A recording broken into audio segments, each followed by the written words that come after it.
The Vatican Archive seals at precisely 11:47 each night, and no one enters until dawn prayers begin at 5:30. My name is Elena Rossi, and I have served as Senior Manuscript Archivist in the Apostolic Archive for 8 years. My duties require me to catalog, preserve, and authenticate medieval texts that most of the world will never see. The work demands patience, reverence, and absolute adherence to protocol. Each manuscript tells a story not just through its words, but through the centuries of hands that have touched it, the prayers whispered over it, the careful preservation that brought it to my desk. In late September of 2024, I was assigned to complete the digital cataloging of the Marcellus Collectiona series of illuminated prayer books dating from the 12th century. The collection had been stored in Archive Sublevel C for decades, awaiting proper documentation. Father Benedetti, our chief librarian, handed me the copper access key with his usual solemnity. "The Marcellus texts require evening work," he said, his pale fingers lingering on the key. "The lighting in Sublevel C is insufficient during day hours. You may work past standard closing, but remember the archives must be sealed by midnight. No exceptions." Sublevel C exists 3 floors beneath the main apostolic library, accessible only through a narrow stone staircase that predates the current building by several centuries. The air there carries the weight of time itself, dust and parchment, and the faint sweetness of ancient incense embedded in the very stones. My footsteps echoed differently in those corridors, as if the sound were being absorbed by something unseen. It was the 7th book that first drew my attention. Unlike the others, this prayer book bore no identifying marks, no monastery seal or scribe's signature. The Latin verses were familiar standard liturgical prayers, but something about the script made me pause. Where the other books showed the natural variations of human handwriting, this text appeared almost mechanically perfect, each letter formed with identical precision. I completed my documentation at 11:30, sealed the archive as required, and returned to my apartment near the Vatican walls. But sleep came restlessly that night. I found myself thinking about the unmarked prayer book, trying to recall if I had photographed every page correctly. The next morning brought news that Cardinal Toretti had passed away during the night, a sudden heart attack, in his private chambers. He was 78 and had been in declining health, so his death, while saddening, surprised no one. I attended the brief memorial service that afternoon, then returned to Sublevel C to continue my work. When I opened the unmarked prayer book, I noticed something that made my hands tremble. On page 47, a prayer I had photographed the previous evening had changed. Where yesterday it had read, "Requiescat in pace, omnibus servus tuus, may all your servants rest in peace," it now read, "Requiescat in pace, Cardinale Toretti, may Cardinal Toretti rest in peace." I checked my photographs from the previous night. They clearly showed the original text, yet the book before me displayed something entirely different. That night, I left the archive at the required time, but my mind remained fixed on the prayer book. I woke at 3:17 in the morning with an overwhelming compulsion to return to Sublevel C. The Vatican halls were silent except for the distant footsteps of night security making their rounds. I told myself I was simply going to verify my documentation, to prove that my memory was playing tricks. The prayer book lay open on my desk exactly as I had left it, but as I approached, I saw that the Latin text was moving not dramatically, but with the subtle shifts that come when you observe something very closely.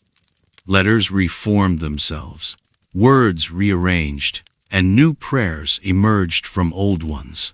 I watched a standard Vespers prayer transform into something specific, something prophetic. In nomine Patris, et Filii et Spiritus Sancti, accipe animam Father Benedetti, qui moriatur cum aurora.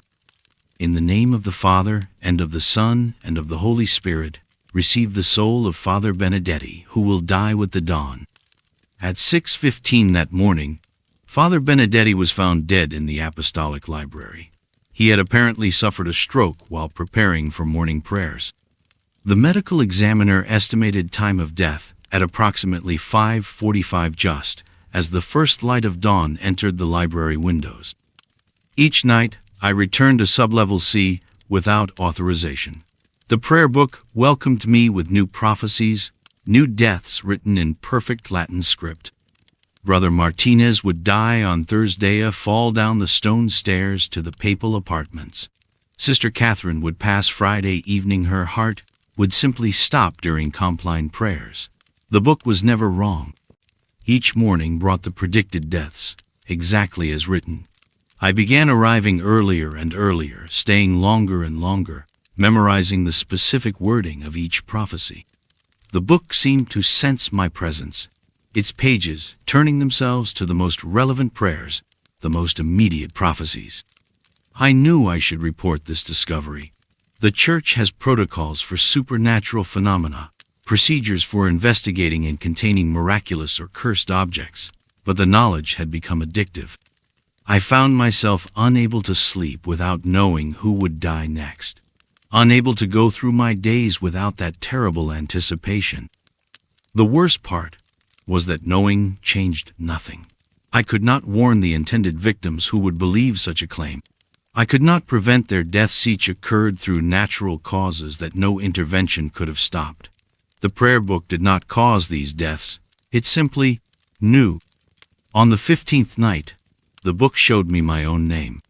Dominus tecum, Elena Rossi, cuius cor, cessabit introduo. The Lord be with you, Elena Rossi, whose heart will stop in 3 days. I closed the book and sealed the archive for the final time. I have written this account and placed it in my desk, along with the photographs documenting the prayer book's transformations. In 3 days, someone will find this letter and understand why I have requested immediate transfer to our sister archive in Florence. The Marcellus collection remains in sublevel C, awaiting a new cataloger. Father Benedetti's replacement has already assigned the project to Dr. Marcus Webb, a visiting scholar from Oxford. I have left him detailed notes about proper archival procedures, lighting requirements, and safety protocols. I have not mentioned the unmarked prayer book.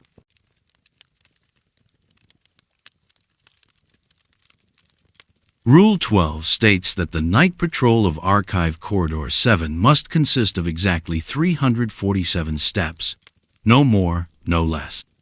I am Marco Alberti, and I have walked the Vatican's night corridors for 12 years.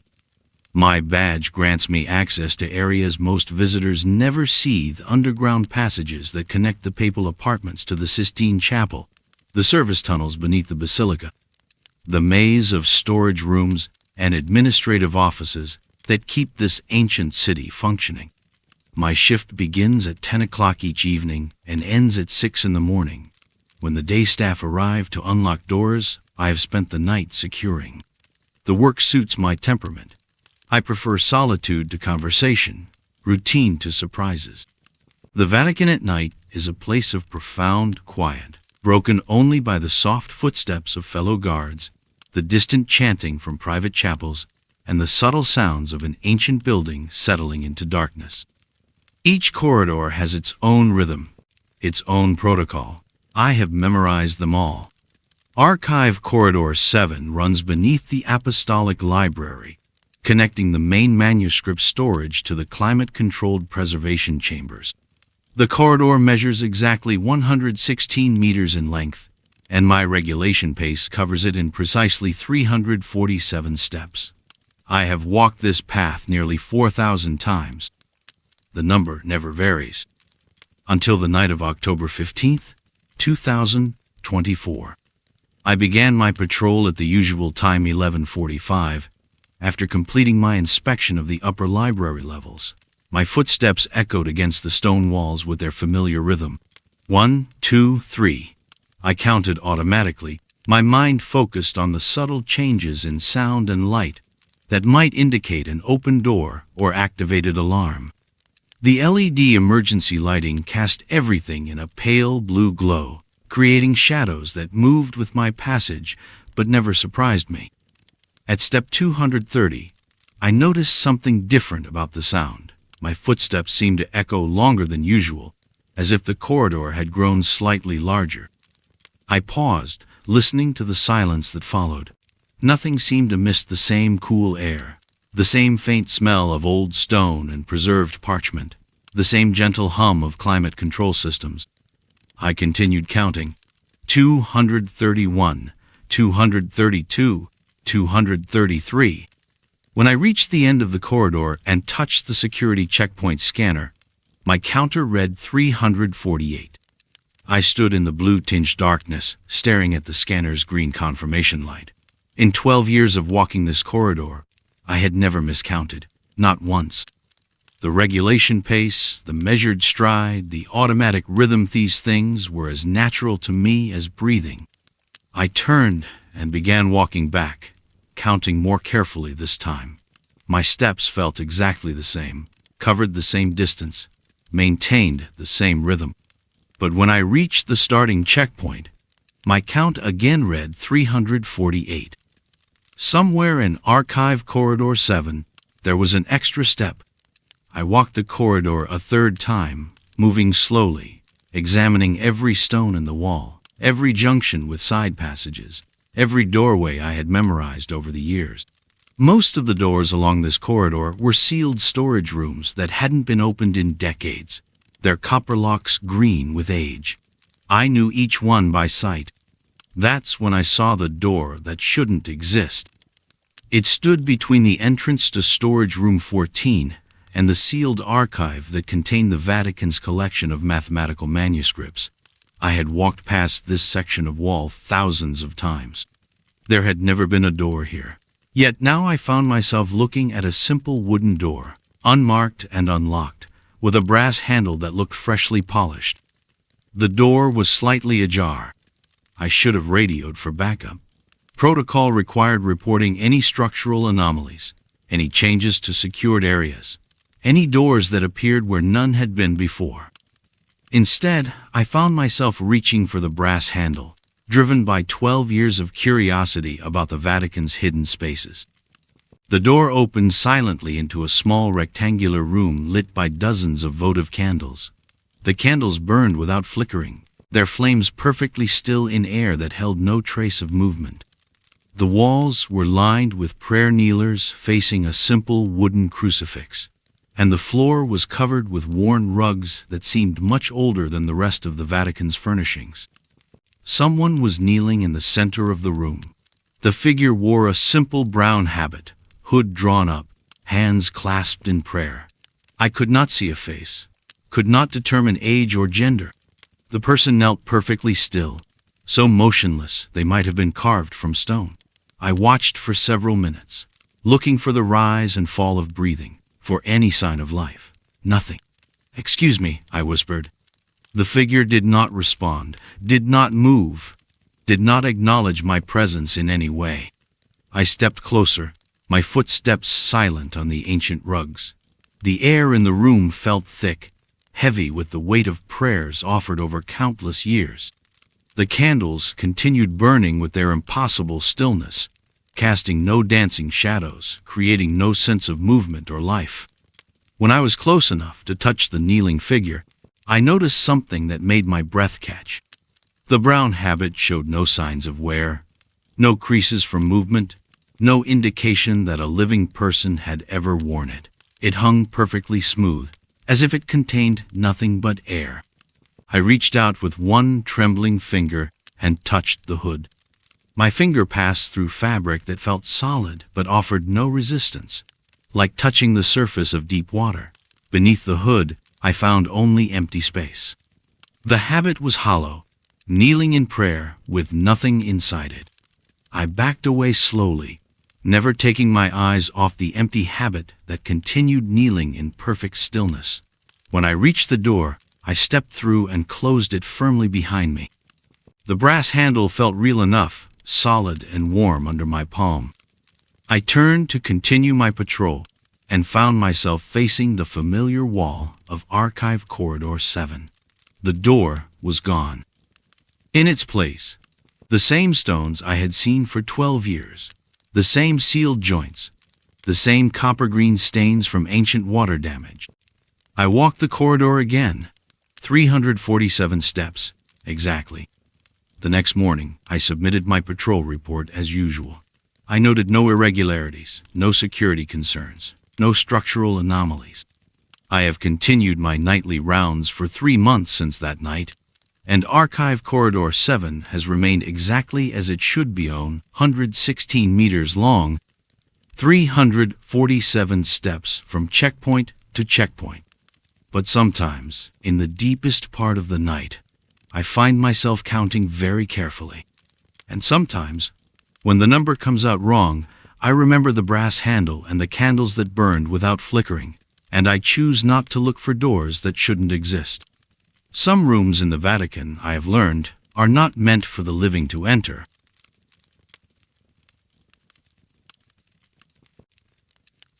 The fresco in the chapel of St. Bartholomew must never be cleaned beyond the second layer of accumulated grime. My name is Dr. Judith Blackwood, and I am the Vatican's senior art conservator, responsible for the preservation and restoration of the Holy See's artistic treasures. I have spent the last 15 years of my career carefully removing centuries of candle smoke, incense residue, and environmental damage from some of the world's most sacred artworks. Each restoration requires months of research, testing, and delicate work with tools so precise they can remove individual molecules of foreign matter without disturbing the original pigments beneath. The Chapel of St. Bartholomew exists in a forgotten corner of the Vatican's East Wing, accessible only through a series of narrow corridors that seem to have been designed to discourage visitors. The chapel measures barely 10 meters square, with seating for perhaps 20 people, and has not hosted regular services for over a century. Its sole remarkable feature is a fresco covering the entire east wall, a 15th century depiction of St. Bartholomew's martyrdom, painted by an unknown artist whose technique rivals that of the Renaissance masters. In August of 2024, Cardinal Torretti assigned me to restore this fresco. The work order was unusual in its brevity: clean and preserve as necessary, but exercise extreme caution with solvent application. When I asked for clarification, the Cardinal simply repeated the phrase about extreme caution and handed me a set of copper keys that granted access to the chapel. My initial examination revealed what I expected: 5 centuries of accumulated soot, wax drippings, and environmental pollutants had darkened the fresco considerably. The saint's face was barely visible beneath layers of grime, and the background figures had disappeared entirely into murky shadows. Standard conservation protocol called for systematic cleaning using a series of increasingly gentle solvents, beginning with the most recent deposits and working backward through time.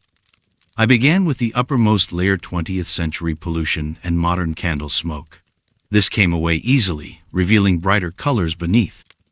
The saint's robes emerged in brilliant red and gold, and the expressions on the faces of his tormentors became clear and detailed. After 3 days of careful work, I had removed approximately 200 years of accumulation. It was on the 4th day that I first noticed the faces in the background. As I worked on a section depicting the crowd of onlookers, my solvents revealed figures that had been completely invisible beneath the grime. They stood behind the main action of the martyrdom, partially hidden by architectural elements and the positioning of the primary figures. At first glance, they appeared to be standard background elements, the sort of witness figures that artists commonly included to fill space and provide context. But something about their expressions troubled me. While the foreground figures showed the expected range of emotion, pity, religious ecstasy, background faces displayed something else entirely. Their mouths were open, as if crying out, their eyes wide with what could only be described as terror. Not the manageable fear of witnessing martyrdom, but the raw panic of people seeing something that should not exist. More troubling, their eyes seemed to be looking not at St. Bartholomew, but directly out of the fresco, at me. I told myself this was a common optical illusion.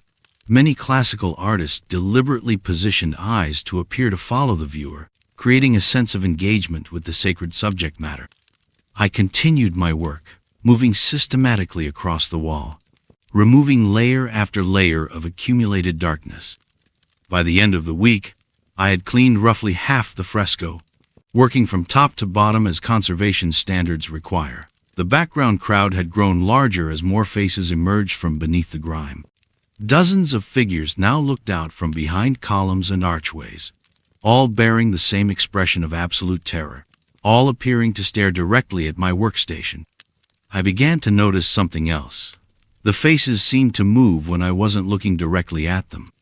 I would clean a section for several minutes, focusing intently on the delicate work of solvent application and debris removal. When I stepped back to assess my progress, the faces I had just revealed would appear to have shifted slightly. A mouth that had been open in a scream would now be closed in grim determination. Eyes that had been wide with fear would now be narrowed in warning. The changes were subtle, easily dismissed as tricks of light or fatigue, but they were consistent. On the 10th day of restoration, I made a discovery that changed everything. While cleaning a section near the bottom right corner of the fresco, my solvent revealed a face that I recognized. It was my predecessor, Dr. Catherine Morrison, who had served as Vatican Art Conservator until her sudden resignation 3 years earlier. I knew her face well from photographs and our brief overlap when I was hired to replace her. Dr. Morrison's painted face showed the same expression of terror as all the others, her mouth open in a silent warning, her eyes fixed on mine with desperate intensity. But she had died in 2021, while this fresco had been painted in the 15th century. I stopped working and stared at the impossible image for nearly an hour. The painted Dr. Morrison stared back, her expression never changing when I looked directly at her, but somehow conveying a sense of urgent communication that I could not interpret. That night, I researched the chapel's history more thoroughly. What I found disturbed me greatly. The chapel of St. Bartholomew had been the site of 3 previous restoration attempts. In 1878, an Italian master restorer named Giuseppe Marinelli had begun cleaning the fresco but stopped abruptly after 2 weeks, claiming the work was spiritually dangerous. In 1934, German conservator Klaus Weber had attempted the restoration but suffered a nervous breakdown and was quietly transferred to a monastery in Bavaria. In 1991, Dr. Morrison herself had begun the project, but abandoned it after only a few days. Each restoration had been halted at approximately the same point when roughly half the background crowd had been revealed. I returned to the chapel the next morning with new resolve. Whether the faces were moving or not, whether they depicted impossible people or not, I had a professional obligation to complete the restoration. Art conservation is not a field for the superstitious. As I resumed work on the lower sections of the fresco, more faces emerged from the accumulated grime. I began to recognize others: Giuseppe Marinelli, his distinctive mustache and penetrating eyes unmistakable even in 15th century painting style. Klaus Weber, his thin face and wire-rimmed spectacles, perfectly rendered in tempera and gold leaf. All of them trapped in the background of St. Bartholomew's martyrdom, all of them staring out with expressions of helpless warning. It was when I revealed my own face among the crowd that I finally understood. There I was, painted with the same impossible accuracy as the others. My modern features and 20th century bone structure somehow captured by an artist who had been dead for centuries. My painted self wore the same expression of terror, the same desperate attempt to communicate across time and space. But unlike the others, my painted face was not staring out of the fresco. It was looking back, over its shoulder, at something approaching from deeper within the crowd. I followed my painted gaze and began cleaning frantically, driven by a compulsion I could not explain. More faces emerged, dozens of them, all looking back in the same direction, all showing escalating levels of fear as they receded into the background of the composition. The artist had created a perspective that drew the eye deeper and deeper into the crowd, toward something at the very back of the scene. I reached the final layer of grime just as the chapel's evening shadows began to fall. Beneath 5 centuries of accumulated darkness, I found what everyone in the painted crowd was looking at. It was a face, but not a human one. It was something that wore the appearance of humanity but got the details subtly wrong, eyes that reflected light like an animal's, teeth that were too sharp, skin that seemed to move independently of the bone structure beneath. It was the face of something ancient and patient, something that had been waiting in this fresco for centuries. And it was looking directly at me. I stepped backward, knocking over my equipment, my eyes never leaving the thing in the painting. As I watched, its mouth began to move, forming words I could not hear but somehow understood. "Join us," it was saying. "Join us in the wall." I ran from the chapel and did not return for 3 days. When I finally entered again, I found that someone had covered the entire fresco with a heavy curtain. A note in Cardinal Toretti's handwriting was pinned to the fabric. "Project terminated. No further restoration required. I have submitted a final report stating that the fresco was too damaged for safe restoration. My tools and scaffolding have been removed. The Chapel of St. Bartholomew has been sealed again, its keys returned to the Cardinal's private collection. But sometimes, in my dreams, I find myself standing in that crowd of painted figures, looking back over my shoulder at the thing that waits at the back of the composition. And I know that someday, someone else will be assigned to restore that fresco, and they will clean away the grime, and they will find my face among the others. And I will be trying to warn them, just as the others tried to warn me.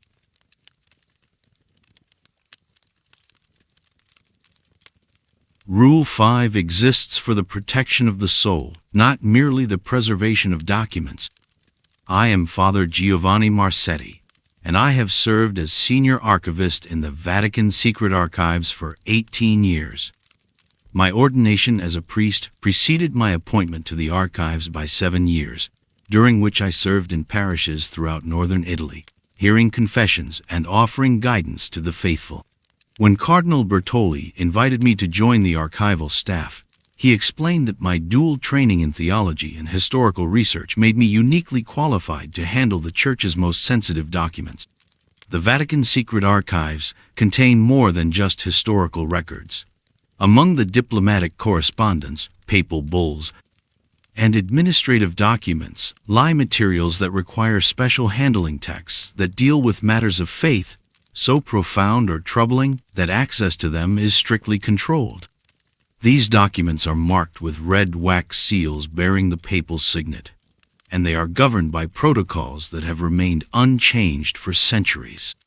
Rule 5 states, "No red-sealed document may be opened outside the presence of 2 ordained priests, one of whom must hold the rank of Monsignor or higher. Violations of this protocol result in immediate excommunication and permanent banishment from Vatican City." I had never questioned this rule.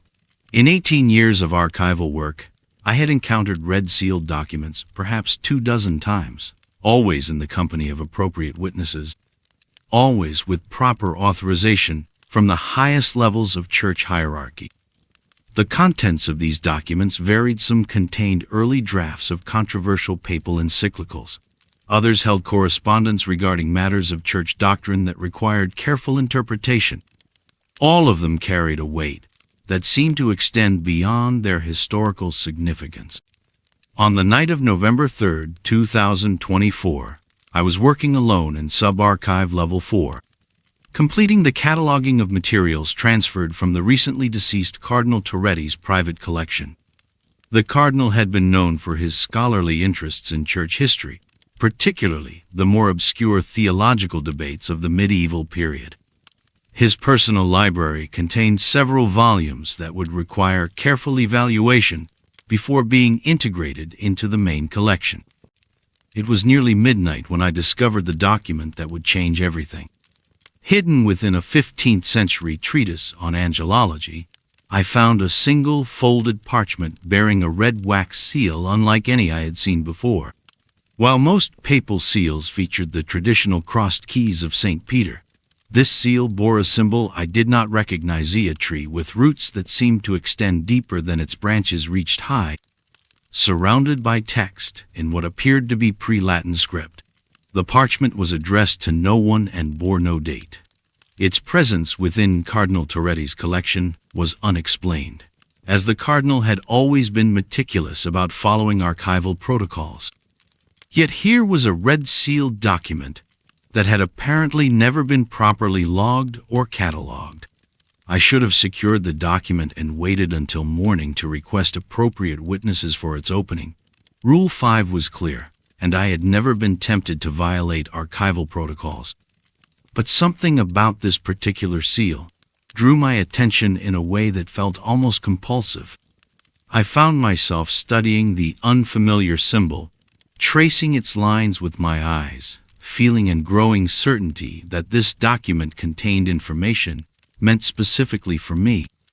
At 12:47 in the morning, alone in the deepest level of the Vatican Archives, I broke the red wax seal. The document contained 3 sheets of parchment that appeared to be completely blank. I examined them under the archival lighting, checked them with ultraviolet illumination to reveal any hidden text, and even held them up to the light to look for watermarks or impressions. Nothing. The parchments were pristine, unmarked, and gave no indication of why they had been sealed with such solemnity. I was preparing to reseal the document and report it as a cataloging error when I noticed something impossible. Words were appearing on the first page, not as if they were being written by an invisible hand, but as if ink that had always been there was slowly becoming visible. The script was my own handwriting, the same careful formation of letters I had developed during my seminary years, the same slight rightward slant, the same distinctive formation of capital letters. But I was not writing anything. The text that emerged described events I had never experienced, sins I had never committed, thoughts I had never entertained.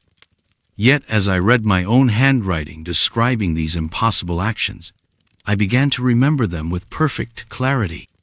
I remembered stealing money from the collection plate during my first parish assignment, money I had never taken, from a plate I had never touched inappropriately. But the memory felt completely real, complete with the weight of the coins in my pocket and the shame of betraying the trust of my parishioners. I remembered lying to my bishop about my qualifications for the archival positions I had never told, exaggerations I had never made. But I could recall composing the false statements, practicing them until they sounded natural, feeling the satisfaction of successful deception. I remembered conducting unauthorized research into forbidden theological areas, research I had never pursued, questions I had never asked. But I could feel the excitement of discovery, the thrill of uncovering knowledge that the Church had deemed too dangerous for ordinary priests. Page after page of my handwriting described a parallel life I had never lived but somehow remembered living. Each sin was documented in perfect detail, each transgression recorded with the precise language of a formal confession. As I read, I found myself nodding in recognition, remembering not just the actions but the motivations behind them, the rationalizations I had used, the gradual erosion of my moral foundations. By the time I reached the 3rd page, I understood what was happening. The document was not describing sins I had committed. It was describing sins I would commit, given the right circumstances, the proper temptations, the gradual weakening of resolve that comes to all who handle forbidden knowledge for too long. The final entry, still forming as I watched, described my decision to steal the red-sealed document itself, though, remove it from the archives and hide it in my private quarters, where I could study it without witnesses, without oversight, without the protective protocols that Rule 5 was designed to enforce. As I read this prediction, I realized I was already reaching for the document, already planning how to conceal it beneath my cassock, already rationalizing why this theft would serve a greater good. The sin was being committed even as I read about its inevitability. I forced myself to release the parchment and step back from the reading table. The words continued forming on the pages, describing my internal struggle, my momentary resistance, and ultimately my surrender to the compulsion the document had created. It was writing my future even as I tried to change it. I gathered the 3 pages, folded them carefully, and placed them back within their wax seal. Using a candle from the archive's emergency supplies, I melted new wax over the opening and pressed it with my own signet ring, not proper protocol, but the best I could manage under the circumstances. I filed the document in the unprocessed materials section and completed my cataloging work as if nothing unusual had occurred. My shift report noted no irregularities, no discoveries requiring special attention, no violations of established protocols. But I remember every sin described in those pages. I remember committing acts that I never actually performed, harboring thoughts that were never actually mine, making choices that led down paths I never actually traveled. The memories feel as real as anything else in my past, perhaps more real than my actual experiences. 3 weeks later, I was transferred to a parish in rural Sicilia. Promotion, according to Cardinal Bertoli, recognition of my faithful service to the archives. I have never returned to the Vatican, and I have never sought to locate the red sealed document that remains somewhere in the unprocessed materials section. But sometimes, in the deepest part of the night, I find myself writing in a journal I do not remember starting. When I read what I have written, I recognize my handwriting but not my thoughts. The entries describe a life I am not living, sins I am not committing, a gradual descent into darkness that exists parallel to my actual experience. Rule 5 exists for the protection of the soul. I understand that now. Some knowledge is too dangerous to acquire alone, too corrupting to process without witnesses, too damaging to carry without the support of others who can help distinguish between what is real and what is merely possible. The red seal documents contain truths that are true only when observed. When opened in isolation, they become something else entirely: prophecies that create their own fulfillment, confessions that manufacture their own sins, memories that remember things that never happened but somehow should have. I broke Rule 5 once. I will never break it again.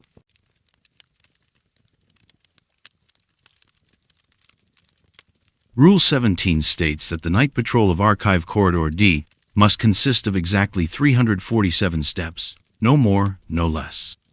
My name is Marco Alberti, and I have served as night security guard for the Vatican Archives for 12 years. My shift begins at 10 in the evening and ends at 6 in the morning. 8 hours of solitary vigilance protecting some of the most sacred documents in Christendom. The work requires precision, discipline, and an unquestioning adherence to procedures that have been refined over centuries. Archive Corridor D runs along the eastern wall of sublevel B, connecting the papal document vault to the restricted manuscript chamber. The corridor is exactly 173.5 meters long, and my regulation pace covers precisely 50 centimeters per step. I have walked this route every night for 12 years, and I have always counted 347 steps. The counting is not optional. Father Martinez, who trained me when I first arrived, explained that the step count serves as both a timing mechanism and a security measure.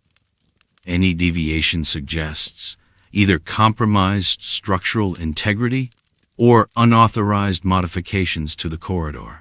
In 12 years, I had never miscounted. My route begins at Security Station 7, where I check in with central monitoring at precisely 11:30. I carry a small flashlight, though the corridor has minimal lighting from ancient wall sconces that burn with an eternal flame system installed in the 19th century. The air in Archive Corridor D always smells of old parchment and beeswax, with an underlying current of something I could never quite identify, something that reminded me of incense but carried no warmth. On the night of October 15, 2024, I began my standard patrol. The initial corridor inspection revealed nothing unusual. The heavy wooden doors along the route were sealed as required, their bronze handles bearing the unbroken wax seals that indicated no unauthorized access. I noted the temperature a constant 18 degrees Celsius and checked that the humidity sensors showed normal readings. I began counting my steps at the designated starting point, where a small brass plaque marked the official beginning of Archive Corridor D. 1, 2, 3. My footsteps echoed in the familiar rhythm I had maintained for over 4,000 nights. 50, 51, 52 past the first sealed door. 100, 101 past the medieval manuscript alcove. At step 215, I noticed something that made me pause. The rhythm of my footsteps seemed slightly off, as if the corridor were responding with an extra echo. I stopped, listened to the silence, then continued. Perhaps the change in autumn air pressure was affecting the acoustics. I continued counting with increased attention. 250, 260, 270. The walls seemed exactly as they had always been, stone blocks fitted with medieval precision, mortar that had hardened over centuries into something nearly as strong as the stone itself. 300, 310, 320. At step 347, I should have reached the end of the corridor at the restricted manuscript chamber entrance. Instead, I found myself facing another door. This was impossible. I knew Archive Corridor D better than I knew my own apartment. Every door, every alcove, every irregularity in the stone walls had been memorized through years of nightly inspection. There should have been no door at step 347. Yet there it stood, a wooden door identical to the others, with the same bronze handle and the same style of wax seal. But this seal was different. Where the others bore the standard Vatican Archive marking, this seal showed symbols I had never seen before. Not Latin, not any language I recognized. I counted my steps again, retracing my path from the beginning. 1, 2, 3, step precisely measured, exactly as I had been trained. When I reached the end of the corridor, I counted 348 steps. The extra door remained. Protocol required me to report any structural anomalies immediately to central monitoring, but as I reached for my radio, I found myself hesitating. How could I explain that a door had appeared overnight in a corridor that had remained unchanged for centuries? How could I report that my step count precise for 12 years had suddenly become inaccurate? Instead, I approached the door. The bronze handle was cold beneath my fingers, colder than the October air in the corridor. The wax seal bore no date, no marking that would indicate when it had been placed. As I examined it more closely, I realized the symbols seemed to shift slightly in my peripheral vision, though they remained stable when I looked directly at them. I should have left the door alone. I should have completed my patrol and filed a maintenance request in the morning. But 12 years of routine had made me confident in my knowledge of these corridors, and the presence of this impossible door felt like a personal challenge to that expertise. I broke the seal. The wax crumbled to dust with a sound like whispered prayers. The bronze handle turned smoothly, as if it had been used recently. The door opened inward, revealing a chamber I had never seen before. The room was circular, perhaps 4 meters in diameter, with walls of the same ancient stone as the corridor. But where Archive Corridor D felt ancient and forgotten, this chamber felt alive with purpose. Candles burned in wall niches, their flames standing perfectly still despite the air movement from the open door. The light they cast was wrong, somehow too white, too pure, creating shadows that seemed deeper than natural light should allow. In the center of the chamber, someone knelt in prayer. The figure wore a brown habit, the kind favored by Franciscan monks, but I could not see the face. The head was bowed in deep contemplation, hands clasped in a position of perfect devotion. The figure was so still that for a moment I thought it might be a statue, some unknown monument placed in this hidden chamber. Then I heard the praying. The words were Latin, spoken in a whisper so soft I could barely distinguish individual phrases. But the voice carried clearly in the circular chamber, echoing off the stone walls with a resonance that seemed to come from everywhere and nowhere. I recognized fragments, Pater Noster, Ave Maria, traditional prayers that any Catholic would know. But there were other words, phrases I had never heard before, spoken with the same reverent tone, but carrying a weight that made the air in the chamber feel thick and oppressive. The praying never paused, never varied in rhythm, as if it had been continuing for hours or days or years. I stood in the doorway for what felt like hours but could only have been minutes. The kneeling figure never moved, never acknowledged my presence. The candles continued their impossibly still burning. The prayers continued their endless cycle. When I finally backed out of the chamber and closed the door, I found that my hands were shaking. I pressed the bronze handle down firmly, listening for the click that would indicate the door was properly sealed. Then I completed my patrol, walking the remaining distance to the restricted manuscript chamber entrance. I counted my steps carefully. From the mysterious door to the end of the corridor, I counted exactly 1 step. The next morning, I filed no report. I told myself that exhaustion or stress had caused a momentary confusion, that the door had always been there, and I had simply miscounted my steps.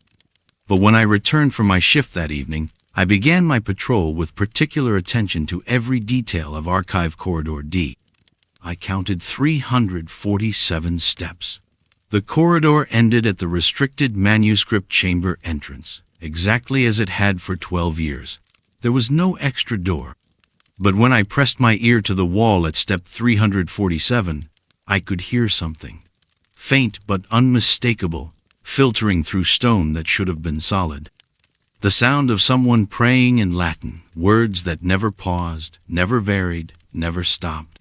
I have been transferred to day shift security. Father Martinez explained that my years of night patrol service had earned me a promotion to daylight hours, working with the archive visitors and research scholars. It is easier work, more social, with better hours for a man my age. I have never asked why my replacement, Guard Torres, performs his nightly patrol of Archive Corridor D with a different route entirely. And I have never mentioned that sometimes, during my day shift, I can hear the faint sound of praying coming from the eastern wall of sublevel B, exactly where step 347 should be.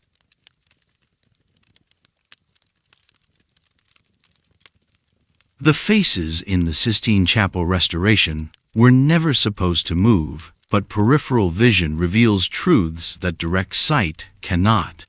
My name is Dr. Judith Blackwood, and I have served as Senior Art Conservator for the Vatican Museums for 15 years.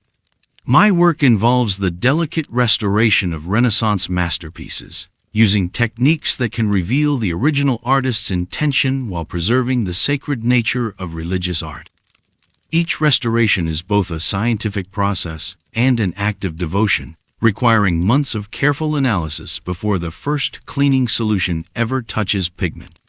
In September of 2024, I was assigned to restore a previously unknown fresco discovered during renovation work in the Apostolic Palace. The fresco, dating to approximately 1495, had been hidden behind false walls for centuries. Church records suggested it might be the work of Perugino, though the attribution remained uncertain without complete restoration.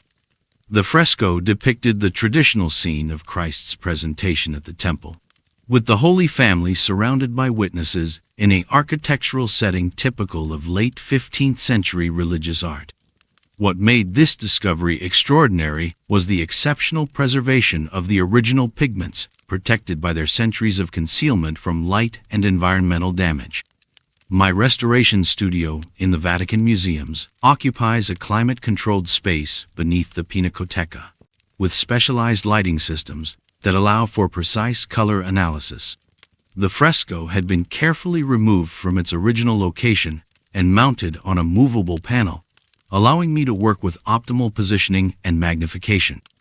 The initial assessment revealed standard age-related deterioration, accumulated grime, minor pigment loss, and the inevitable darkening of certain colors over 5 centuries. But the underlying composition appeared remarkably intact. I began the restoration process with photographic documentation, recording every square centimeter before any cleaning commenced. The cleaning process itself follows strict protocols established by conservation science. I work with microscopic precision, using specialized solvents to remove centuries of accumulated dirt, candle smoke, and environmental pollutants without disturbing the original paint layers. The work requires intense concentration, often spending entire days focused on areas no larger than a coin.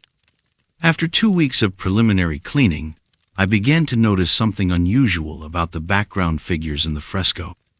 Renaissance paintings often include numerous secondary characters, witnesses, angels, and symbolic figures that add theological depth to the central narrative.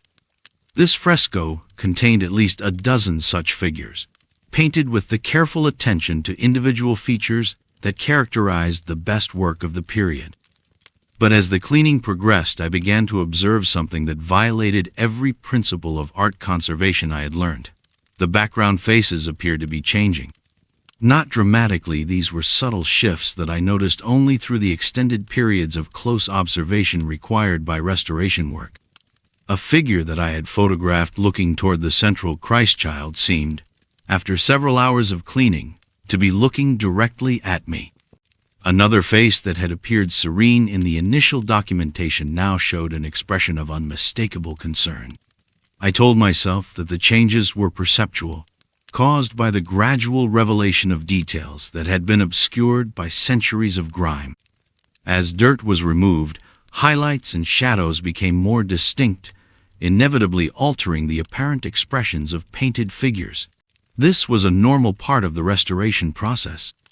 But the changes continued in ways that could not be explained by progressive cleaning. Most disturbing was the realization that the faces only moved when I was not looking directly at them. During the intensive focus required for cleaning a specific area, I would often become aware of movement in my peripheral vision. When I would look up from my work to examine the entire composition, the figures would appear exactly as they had in my photographs. But in the corner of my eye, I could see them turning, watching, reacting to my presence.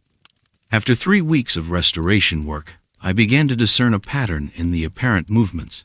The background figures were not random in their attention, they all seemed to be looking at the same thing.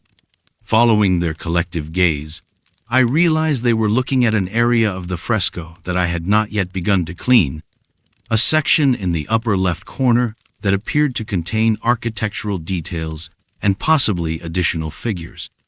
I accelerated my cleaning schedule, working longer hours to reach the area that seemed to hold the attention of every other figure in the composition. The section contained what appeared to be a window or doorway, barely visible beneath centuries of accumulated grime and later overpainting that suggested someone had intentionally obscured this portion of the original work.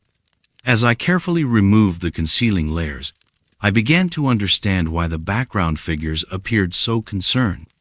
The window did not look out onto a landscape or architectural view, as would be typical for Renaissance perspective. Instead, it seemed to look into another space entirely, a darkness that the original artist had painted with such skill that it appeared to have actual depth. And in that darkness, something was looking back. I cannot describe what I saw clearly, because it existed only in my peripheral vision. When I looked directly at the window area, I saw only the masterful chiaroscuro technique of a Renaissance artist, shadows painted with scientific precision to create the illusion of depth. But when I focused on other areas of the fresco, when my attention was directed to cleaning work elsewhere on the composition, I could see that the darkness in the window contained something that was aware of my presence. The background figures were not looking at the window itself, they were trying to warn me about what was looking through it. On October 31st, exactly 6 weeks after beginning the restoration, I made the decision to stop my work. I documented the current state of the fresco with extensive photography, sealed my cleaning solutions, and submitted a report recommending that the restoration be transferred to a different conservator. In my official documentation, I cited concerns about the original artist's unusual pigment choices in the background areas, suggesting that further analysis was needed before cleaning could safely proceed. I made no mention of the moving faces or the presence I felt watching me from the painted window. Dr. Alessandro Martinelli has taken over the restoration project. He is an excellent conservator, with decades of experience in Renaissance religious art. I have provided him with detailed notes about the areas I successfully cleaned and the techniques that proved most effective for this particular composition. I have not mentioned my observations about the background figures. Dr. Martinelli will discover for himself whether the faces move only for me or whether they react to any human presence in the restoration studio. I have requested reassignment to manuscript illumination conservation, work that involves individual pages rather than large-scale compositions. The magnification required for illuminated letters makes it impossible to see anything in peripheral vision except the immediate area of focus. Sometimes, when I pass through the Pinacoteca on my way to the manuscript conservation lab, I can hear Dr. Martinelli working in the restoration studio below. The sound carries through the climate control systems, the gentle scraping of cleaning tools, the soft brush of cotton swabs on canvas, the occasional pause that suggests he is stepping back to examine his progress. Yesterday, I heard him talking to someone. His voice was quiet, conversational, as if he were explaining his work to a visitor or colleague. But when I checked the studio schedule, Dr. Martinelli was listed as working alone. Perhaps he was talking to himself, a common practice among conservators who spend long hours in solitary concentration. Or perhaps he was talking to the figures in the fresco, the way one might address old friends. I hope he remembers not to look directly at the window.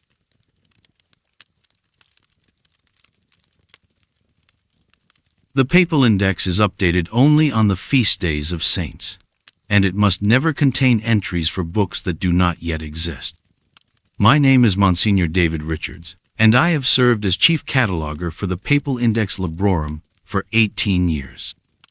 The index serves as the comprehensive catalog of all written works held within Vatican collections, from ancient manuscripts to contemporary theological treatises. My responsibility involves maintaining absolute accuracy in this record, ensuring that every book, pamphlet, and document is properly categorized according to protocols established in the 16th century. The index occupies its own chamber within the Apostolic Archive, a room lined floor to ceiling with leather-bound volumes that contain handwritten entries for over 2 million individual works. Each entry includes the author's name, the complete title, date of composition, acquisition date, and a unique classification number that corresponds to the physical location of the work within the Vatican library system. I work alone in the index chamber, updating entries during the designated feast day periods when the sacred nature of the work is considered most appropriate. The chamber has no electric lighting. I work by candlelight, as my predecessors have done for centuries, using quill pens and iron gall ink that will not fade over time. The silence in the chamber is absolute, broken only by the scratch of my pen and the soft whisper of turning pages.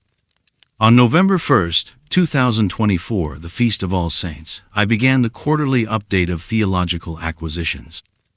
The Vatican acquires new works constantly, donations from scholars, bequests from private collectors, and purchases of rare manuscripts that come to market. Each acquisition must be recorded in the index within 30 days, following procedures that ensure the catalog remains completely current. I was updating entries for recent acquisitions when I noticed an irregularity that made me pause. Among the October donations, I found an entry that I did not remember writing, though it appeared in my own handwriting. The entry read, Thompson Marcus, De Natura Temporis, a meditation on prophetic visions. Completed December 15, 2024. Classification: Temporal. Prophecy. 457b. This entry was impossible for several reasons. First, it was dated in the future December of 2024, was still 6 weeks away. Second, I had no record of a Marcus Thompson in our acquisition files. Third, the classification. Yet there it was, written in my hand with the same iron gall ink I used for all index entries. I checked the acquisition records for October, thinking perhaps I had made an error in the date. No Marcus Thompson appeared in any recent documentation. I searched our complete author database record of anyone by that name. Yet somehow I had written an index entry for a book that did not exist by an author I had never heard of. As I continued reviewing the October entries, I found 7 additional impossible entries, all dated in the future, all for authors I could not locate in our records. The entries appeared randomly throughout my normal work, as if I had unconsciously written them while updating legitimate acquisitions. The most disturbing aspect was that each entry appeared to be written in my normal working style, with the same abbreviations and formatting I had used for 18 years. If someone else had added these entries, they would have had to perfectly replicate my handwriting and know the precise conventions I used for different types of works. Over the following days, I began investigating the future authors listed in these impossible entries. Marcus Thompson proved to be a professor of medieval history at Oxford University. When I contacted him through the university's directory, he seemed surprised by my inquiry. "I'm not writing anything about prophetic visions," he told me during our brief telephone conversation. "My current research focuses on monastic agricultural practices. Though I have been having some unusual dreams lately about time and prophecy." "Why do you ask?" I gave him a vague explanation about updating our acquisition wish list and ended the call. But his mention of dreams about time and prophecy troubled me deeply. I investigated the other future authors with similar results. Each was a real person, scholars, theologians, writers, but none had any current projects that matched the titles listed in my index entries. Yet each mentioned, when pressed, that they had recently felt compelled to think about subjects related to their supposed future works. Sister Margaret Delacroix, listed as the future author of Visions of the Sacred Heart in Contemporary Spirituality, mentioned that she had been oddly drawn to mystical visions lately, though that's not my usual area of study. Father Giuseppe Torriani, whose future work was listed as The Language of Angels, a linguistic analysis, admitted that he had begun taking notes about angelic communication, though I'm not sure why the subject interests me. As November progressed, I began receiving manuscripts. Marcus Thompson was the first to submit his work. He sent it directly to my attention with a note explaining that he had felt compelled to write this meditation after experiencing recurring visions about the nature of time. The manuscript was titled exactly as it appeared in my index entry, De Natura Temporis, a meditation on prophetic visions. The completion date on his manuscript was December 15th, 2024. Sister Delacroix submitted her work 3 days later. Father Torriani's linguistic analysis arrived the following week. One by one, each of the future authors completed their works exactly as listed in the index entries I had somehow written weeks before they began writing. Each author contacted me with similar explanations. They had felt an overwhelming compulsion to write on subjects they had never previously considered. The writing came easily, as if the words were already waiting to be transcribed. They all completed their works exactly on the dates I had recorded, though none of them had seen my index entries or had any awareness of predicted completion dates. When I examined the submitted manuscripts, I found that each work was precisely as substantial as suggested by the classification numbers I had assigned. Works classified in the 400 series were between 200 and 300 pages. Works in the 300 series were shorter scholarly articles. Works in the 600 series were comprehensive studies exceeding 500 pages. The authors had written their works to precisely fit classifications that I had created before the works existed. On December 20th, exactly as recorded in my index entries, all 7 manuscripts officially entered the Vatican collection. I processed the acquisitions with the same procedures I use for any donated work, assigning them the classification numbers and storage locations that I had written weeks earlier. The index entries for these works now appeared completely normal, indistinguishable from thousands of other legitimate acquisitions I had catalogued over 18 years.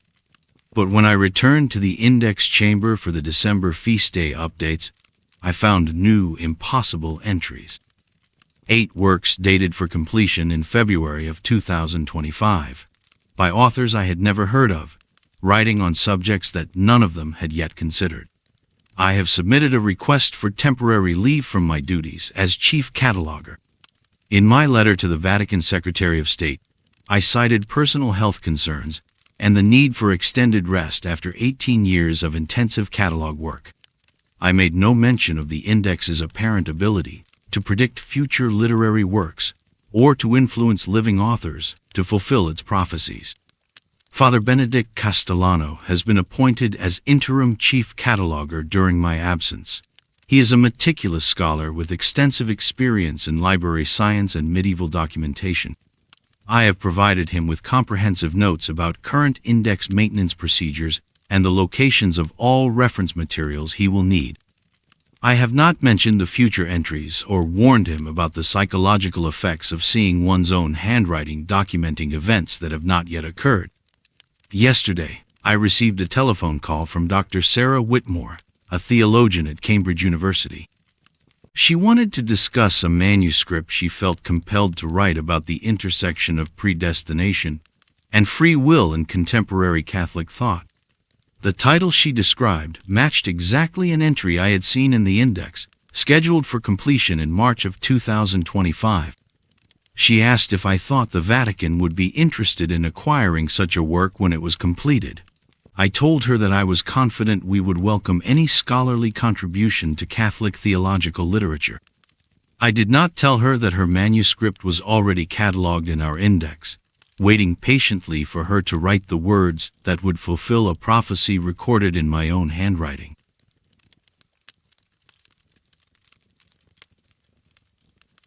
Some confessions are not meant to be heard by human ears and should never be committed to written record. My name is Brother Paul Francis Xavier, and I have served as archive researcher for the Sacred Penitentiary for 9 years. My work involves the historical analysis of confession records, theological precedents for absolution, and the documentation of unusual pastoral cases that require special consideration by church authorities.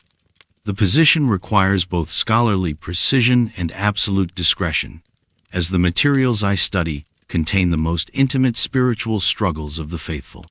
The Sacred Penitentiary Archive exists in a sub-basement beneath the Apostolic Palace, accessible only through a security protocol that requires 2 keys turned simultaneously by different officials. The archive contains confession records dating back to the 13th century, carefully preserved in climate-controlled storage that protects both the physical documents and their spiritual contents. My research typically focuses on historical cases that provide precedent for contemporary pastoral challenges. When modern priests encounter unusual situations in the confessional, they can request research into similar historical cases to guide their responses. This work requires reading thousands of confession records, analyzing patterns of sin and absolution across centuries of Catholic practice. On November 8, 2024, I was researching 16th century cases of scrupulosity, the spiritual condition where penitents become obsessively focused on minor sins or imagined transgressions. Cardinal Benedetti had requested historical precedents for counseling a contemporary penitent who exhibited similar symptoms. The confessional records from the 1500s are particularly detailed, as the Counter-Reformation period emphasized careful documentation of pastoral practices. I was examining a collection of records from Padre Alessandro Torriani, a confessor known for his work with intellectually gifted penitents who struggled with spiritual doubt.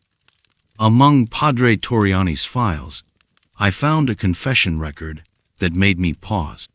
The document was dated March 15, 1597, written in the careful Latin script typical of trained clergy from that period. But the confession it recorded was impossible.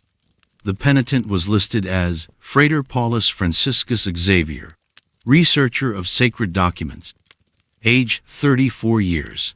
The sins confessed included specific details about my own recent transgressions, doubts I had experienced about church doctrine, moments of pride in my scholarly achievements, and private resentments I had harbored against colleagues. The confession record described these sins with an accuracy that was frightening. Not only were the general categories correct, but the document included specific incidents, dates, and even internal thoughts that I had never shared with anyone. It was as if someone had been observing my spiritual life with complete access to my private conscience. I checked the document date multiple times. 1597, over 4 centuries before my birth. I examined the paper and ink using the magnification equipment available in the archive. Both appeared genuinely aged, consistent with 16th century materials. The handwriting matched other documents in Padre Torriani's collection. Yet somehow, this impossible confession record contained details about my life that were absolutely accurate. As I continued reading, the document became more disturbing. After recording my recent sins with perfect precision, the confession record continued with additional transgressions that I had not committed. The entries were dated in the future November 15th, November 22nd, December 3rd of 2024. These future sins were described with the same careful detail as my actual confessions. According to the record, on November 15th, I would steal a manuscript from the restricted collection, driven by academic pride and the desire to publish research that would advance my career. On November 22nd, I would lie to Cardinal Benedetti about my research findings to conceal my theft. On December 3rd, I would attempt to forge historical documents to support false scholarly conclusions.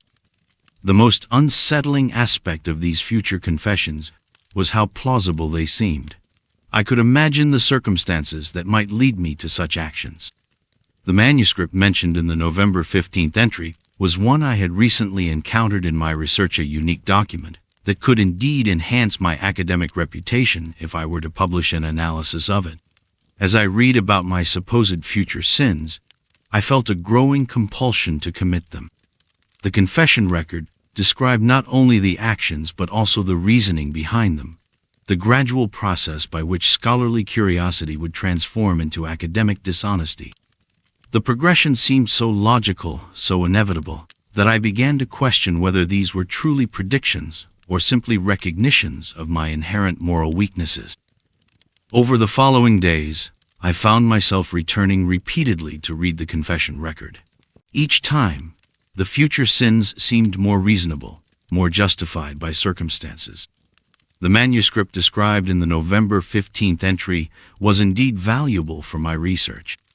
Cardinal Benedetti's current project timeline was indeed unrealistic and might require the kind of creative research methods described in the November 22nd entry. I began to understand that the confession record was not simply predicting my future sins, it was teaching me how to commit them. On November 14th, I stayed late in the Sacred Penitentiary Archive, ostensibly to complete my research on scrupulosity cases. But as the evening progressed, I found myself walking toward the restricted collection, thinking about the manuscript that tomorrow's confession record indicated I would steal. The manuscript was exactly where the document had described, in a red-sealed container that required special authorization to access. According to the confession record, I would justify taking it by telling myself that my research was more important than bureaucratic procedures, that the knowledge contained in the manuscript was too valuable to remain locked away from scholarly examination. These justifications felt completely natural as I approached the restricted collection. They seemed like my own thoughts, arising from my genuine commitment to academic excellence and historical preservation. I opened the red-sealed container. The manuscript inside was precisely as described in the Confession Recorda 15th-century treatise on temporal paradoxes in theological prophecy. It was exactly the kind of document that could establish my reputation as a leading researcher in ecclesiastical history. As I held it, I could envision the scholarly articles I could write, the conferences where I could present my findings, the academic recognition that would follow. But as I prepared to conceal the manuscript in my research materials, I realized what was happening. The confession record was not predicting my actions, it was controlling them. By reading about my future sins in such compelling detail, I was being guided to fulfill the prophecies contained in a document written 4 centuries before my birth. I returned the manuscript to its container and sealed it properly. Then I retrieved the confession record of Frater Paulus Franciscus Xavier and examined it one final time. The entry for November 15th had changed. Where it had previously described my theft of the manuscript, it now recorded a different sin.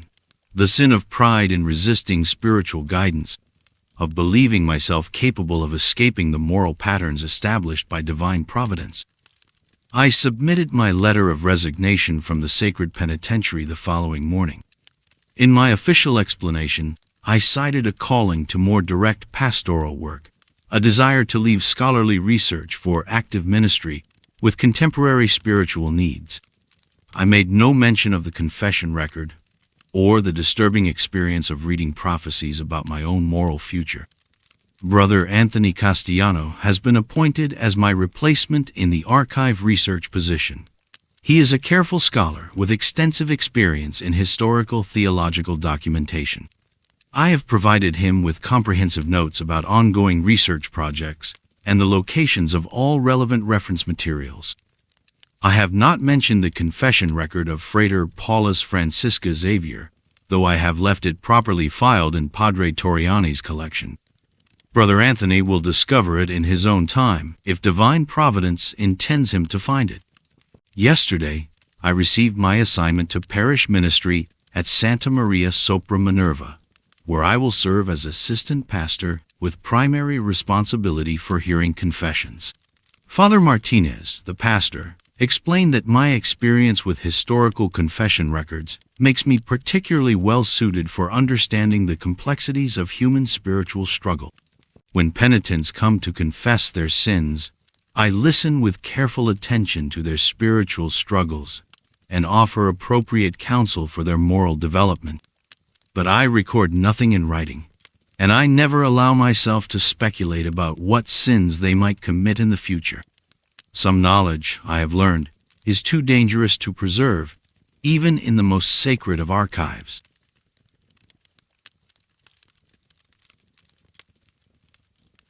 There are certain documents in the Vatican secret archives that we are instructed never to read alone. My name is Elena Marchetti, and I have served as a senior archivist in the Apostolic Archive for 14 years. I hold a doctorate in medieval paleography from the Gregorian University, and I have handled manuscripts older than most nations.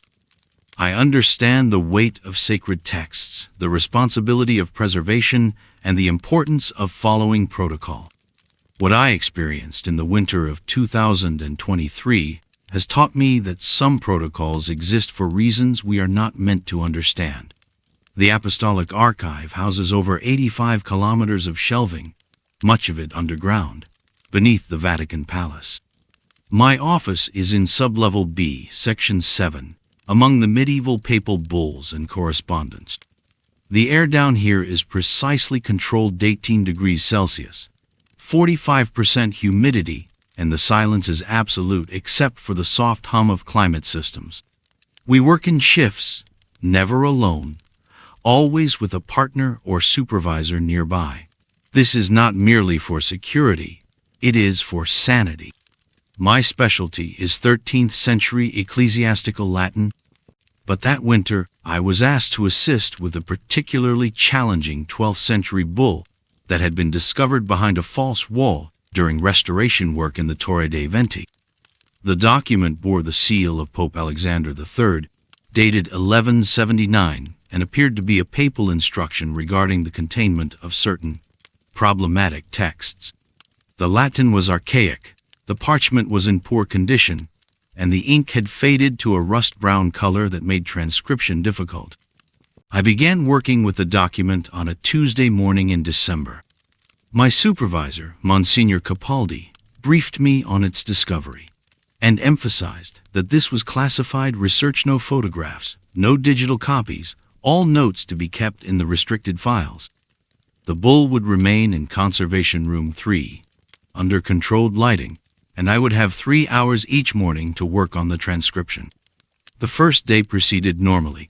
The text appeared to be standard ecclesiastical Latin, though with some unusual phrasing that suggested it might be a translation from Greek or Aramaic. It spoke of words that write themselves and manuscripts that remember their readers. I assumed this was metaphorical language referring to the power of Scripture to transform the faithful. By noon, I had transcribed roughly half the document. When I returned the next morning, something was different. The text I had transcribed the day before had changed. Not the parchment itself, the physical document appeared identical, but the words I was reading were not the words I remembered. Where yesterday I had translated sanctified texts that guide the faithful, I now read sanctified texts that know the faithful. Where I had written manuscripts preserved for sacred study, the Latin now clearly stated manuscripts that preserve sacred secrets. I checked my notes from the previous day. They matched what I was now reading, as if I had transcribed these new words all along. But I remembered the original text clearly. I had been working with medieval Latin for 15 years. I do not make basic translation errors. I decided to test my theory. I deliberately wrote down what I was reading in my notebook, including specific phrases and word positions. Then I left the room, walked to the chapel on level C to pray, and returned after 20 minutes. The text had changed again. The document now contained a detailed confession. Not any confession me confession. It described, in perfect ecclesiastical Latin, sins I had committed as a child, lies I had told my mother, money I had stolen from church collections when I was 7 years old, the time I had deliberately damaged my sister's rosary out of jealousy. These were not sins I had ever confessed to a priest. They were secrets I had carried alone for 30 years. I looked at my notebook. The pages now contained a transcription of this personal confession, written in my own handwriting, as if I had been dutifully copying my own shame onto official Vatican letterhead. My hands were shaking as I closed the notebook and stepped back from the document. The conservation room suddenly felt smaller, the climate-controlled air too thin. I needed to report this to Monsignor Capaldi immediately. But how could I explain what I was experiencing without revealing the private details the document had somehow extracted from my memory? I photographed the document with the conservation camera. The image showed only blank parchment with faded watermarks. I tried again with different lighting, different angles. Every photograph captured empty parchment, but my eyes continued to see that terrible, impossible text. For the remainder of the week, I avoided Conservation Room 3. I told Monsignor Capaldi I was feeling unwell, which was not entirely untrue. I spent my time in the main reading room, working on routine catalog updates, trying to convince myself that I had suffered some kind of breakdown, perhaps from overwork or the stress of handling such ancient materials. But on Friday afternoon, Monsignor Capaldi called me into his office.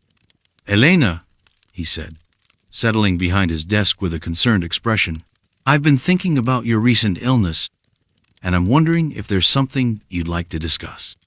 "I'm feeling much better, Monsignor. I should be able to return to the Alexander Bull next week." "That's not what I mean." He opened a file on his desk and withdrew a piece of papra photocopy of a page from my notebook. The page contained my transcription of the confession, written in my own careful script. "You left this in Conservation Room 3. I found it when I checked on the document yesterday." The blood drained from my face. I had taken the notebook with me.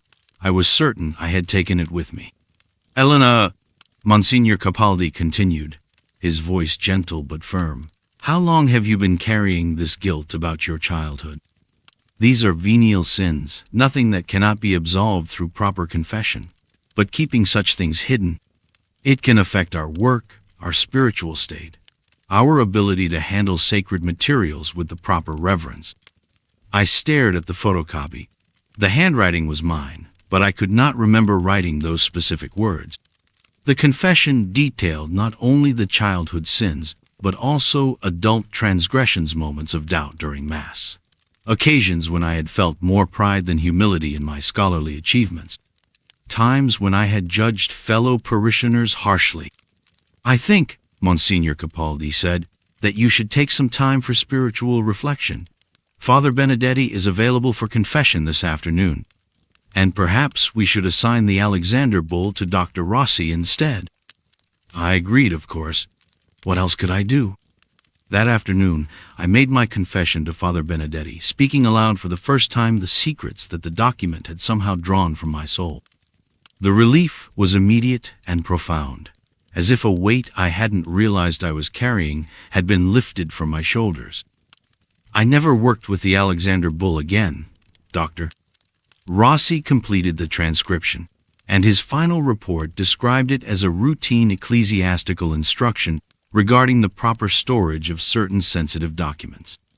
Nothing unusual, nothing problematic, nothing that required special handling beyond normal archival protocol. 6 months later, while organizing files for the annual audit, I discovered a memo in my personnel folder that I had never seen before. It was dated the day before I first encountered the changing document, and it was signed by Monsignor Capaldi. The memo authorized me to handle spiritually active manuscripts, and noted that I had completed preparatory confession with Father Benedetti. I had never completed such a confession. I had never heard the term spiritually active manuscripts. But according to the official record, stamped and filed in triplicate, I had been preparing for that encounter for months. I work in Section 8 now, with Renaissance correspondence that remains properly, safely dead on the page. Sometimes, late in the evening when the archives are nearly empty, I hear other researchers discussing documents that respond to the reader or require spiritual preparation. We never speak of such things directly, but we understand.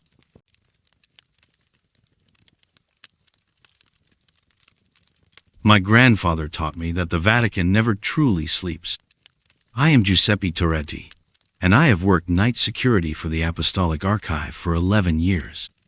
My shift runs from 10 in the evening until 6 in the morning, 8 hours of walking predetermined routes through corridors that most people will never see. The work suits me. I prefer solitude to crowds, and there is something peaceful about being alone with centuries of accumulated wisdom and prayer.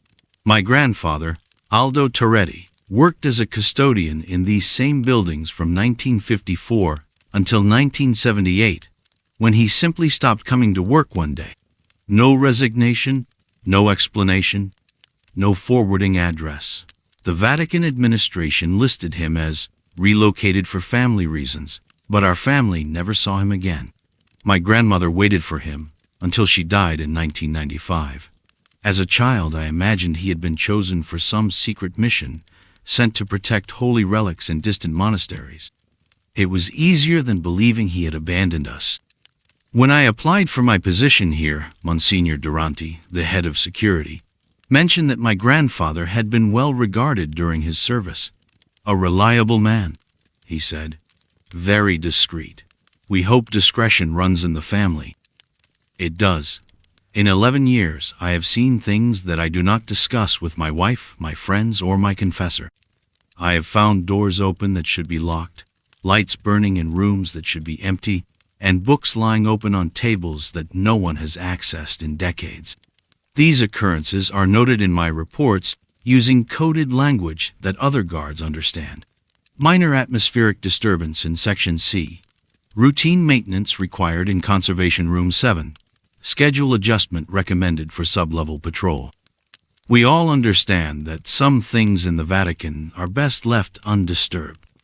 The incidents began in January of 2024, during a particularly cold spell that had Rome dusted with snow.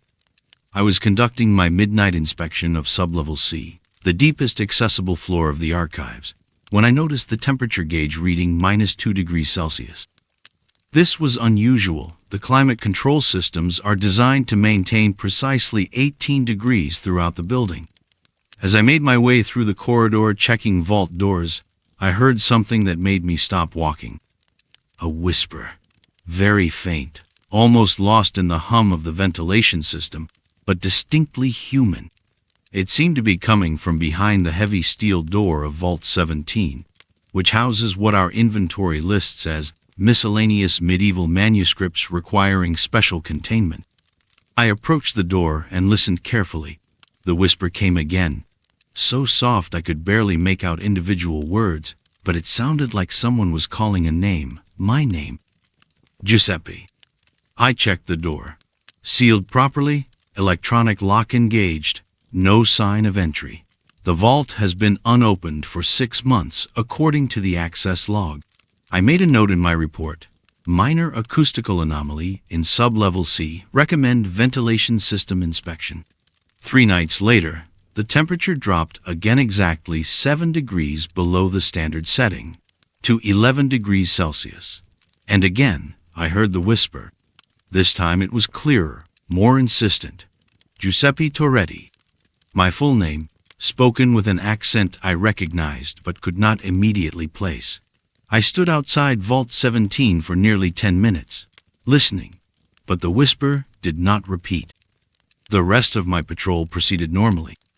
Over the following weeks, I began to notice a pattern. The whispers only occurred when the temperature dropped precisely 7 degrees. Never 6, never 8, always exactly 7. On those nights, I would hear my name called from different locations throughout sublevel C, sometimes from Vault 17, sometimes from the sealed entrance to sublevel D, sometimes from the corridor that leads to the restricted copper-sealed chamber that no one has opened in my memory. The voice became more familiar each time I heard it. There was something about the rhythm, the particular way it pronounced my surname with a slight emphasis on the second syllable.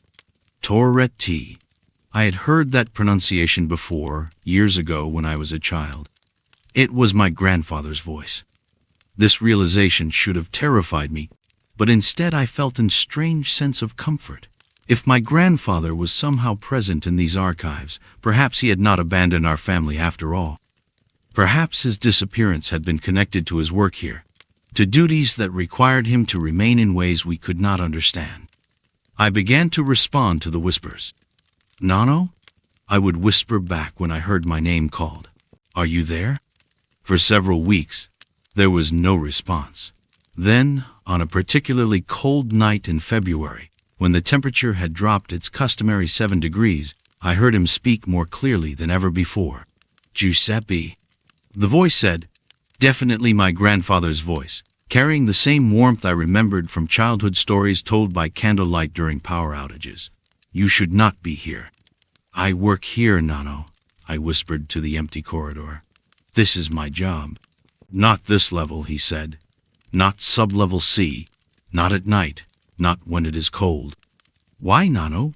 What's wrong with sublevel C?" There was a long pause, and I thought he might not answer. Then, "The chamber with the copper seals. Do not open it." I knew the chamber he meant. At the far end of sublevel C, past the regular vaults, there is a door marked only with the date MDCCCLVI 1856 and secured with 3 separate copper-colored locks that I have never seen opened. The chamber does not appear on any official floor plan, and I have never received instructions regarding its contents or maintenance. "What's in the chamber, Nonno?" "Things that write themselves," he said, his voice beginning to fade. "Things that remember everyone who reads them.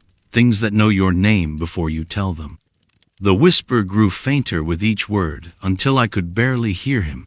"I tried to read them, Giuseppe. I thought I was strong enough, faithful enough. But they knew things about me, things I had never told anyone.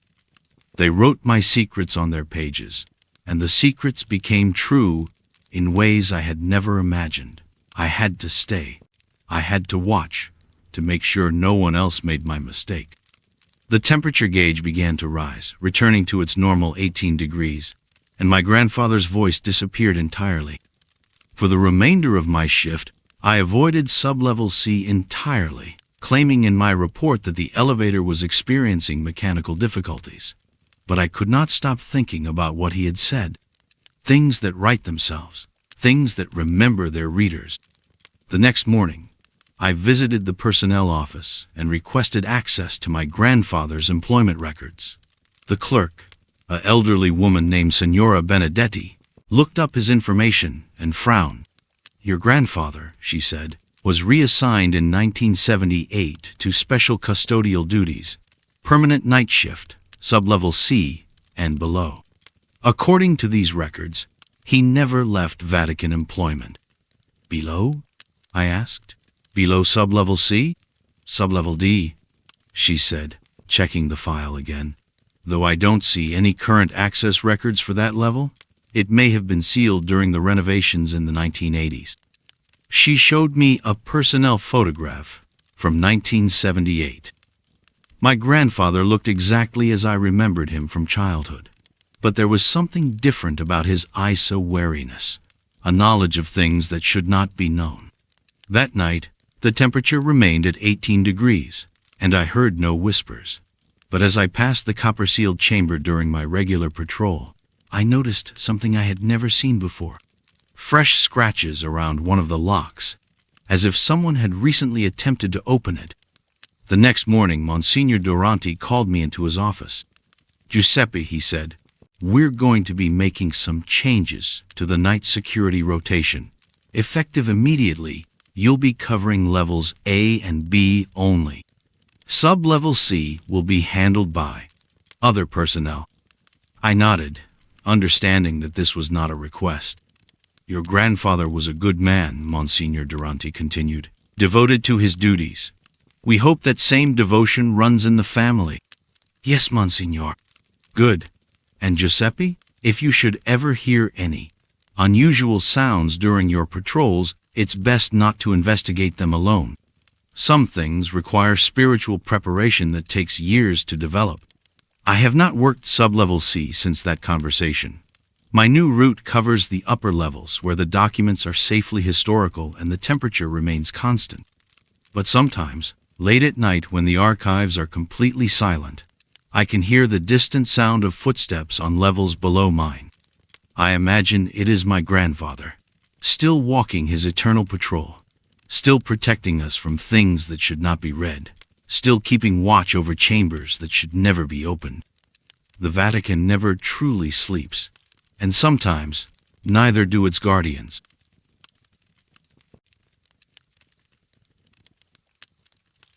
In manuscript conservation, we are taught that our role is to preserve, never to improve.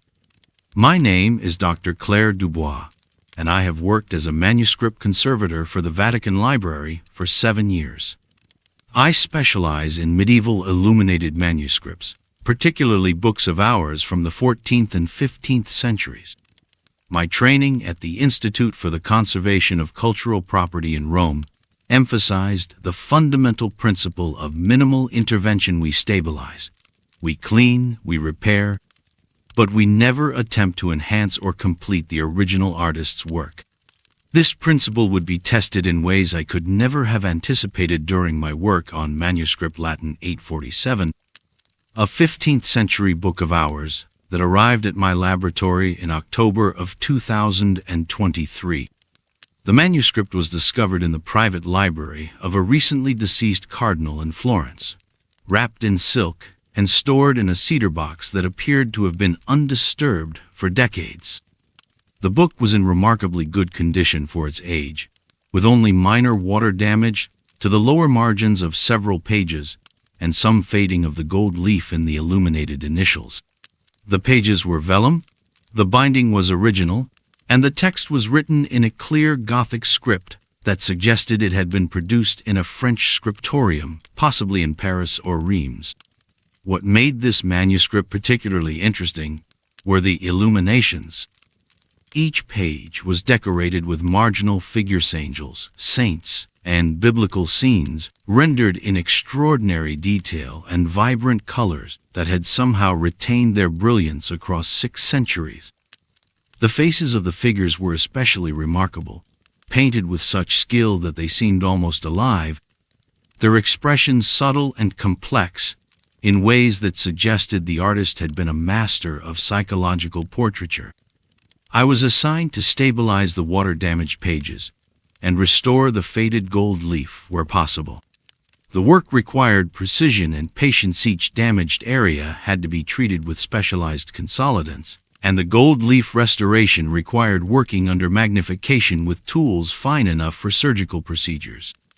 I began my work on a Monday morning in my laboratory on the 3rd floor of the Vatican Library's conservation wing. The room is equipped with specialized lighting, temperature and humidity controls, and a work surface large enough to accommodate even the largest manuscripts. I work alone, as the concentration required for this type of restoration is incompatible with conversation or distraction. The first day of work proceeded normally. I photographed each page for documentation, conducted microscopic analysis of the pigments and binding materials, and began the delicate process of consolidating the water-damaged areas.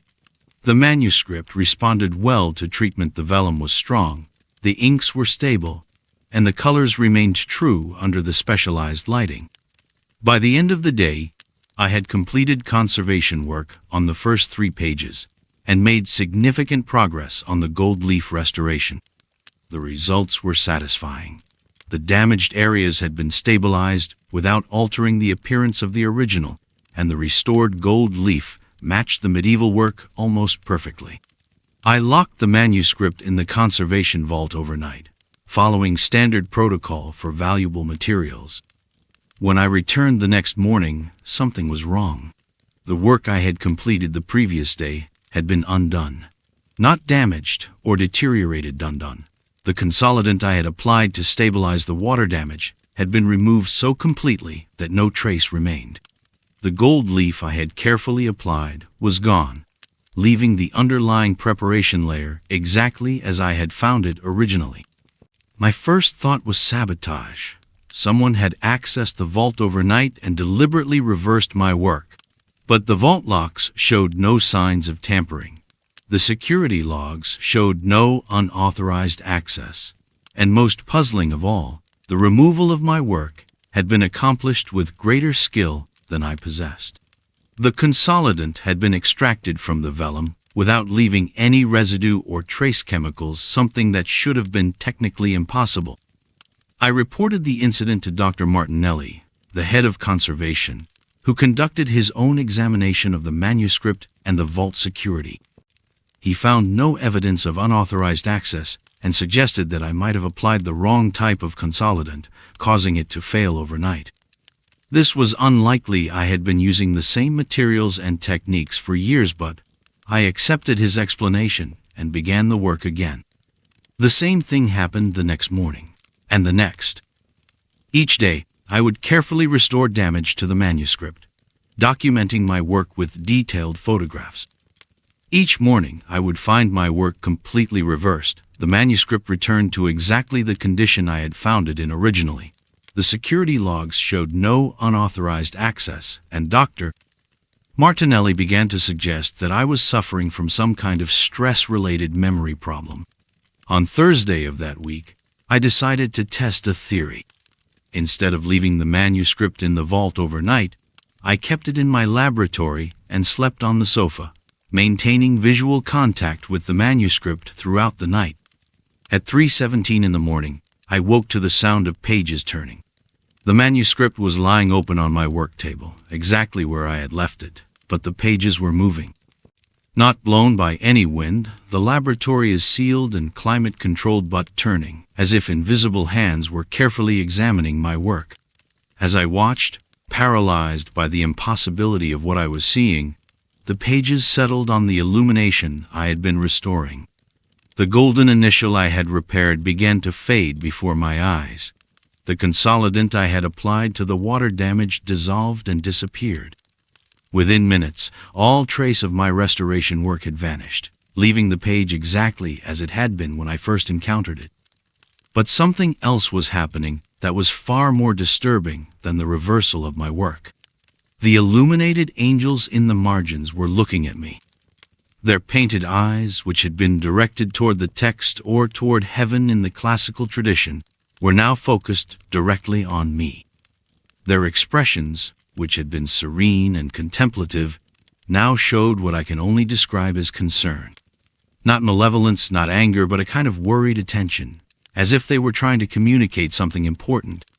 I approached the manuscript slowly, my heart pounding so loudly I was certain it would wake the entire building. As I leaned over the page, one of the angels, a figure in blue robes with wings spread in benediction, moved its mouth, as if speaking, though no sound emerged.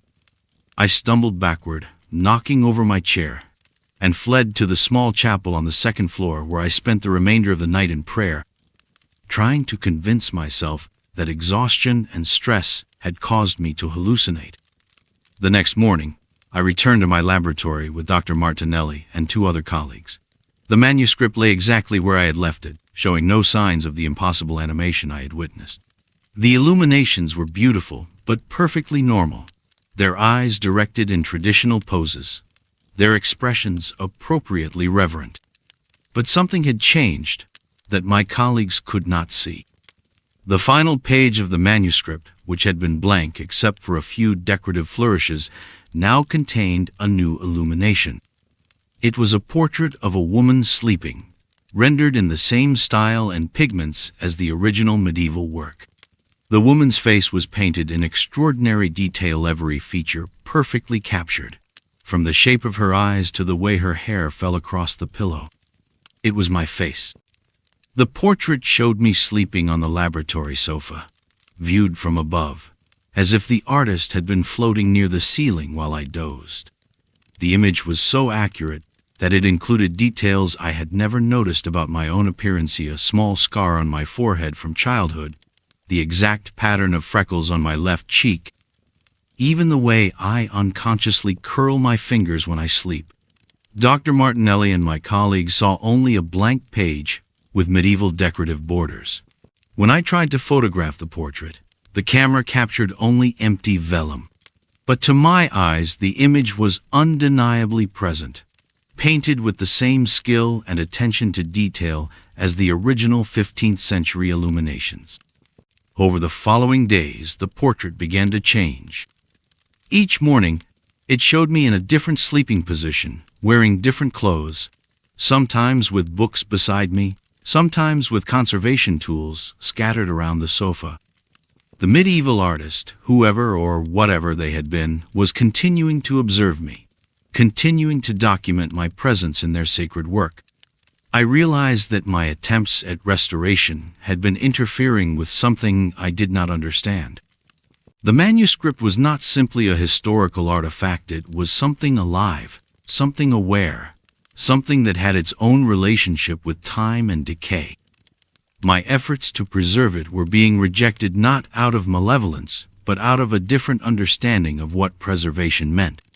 The angels were not merely decorative figures. They were guardians, protectors of the text and its sacred purposes. And I, with my modern techniques and chemical treatments, was disrupting a process that had been ongoing for centuries. I requested transfer to a different project, citing allergic reactions to the conservation materials. Dr.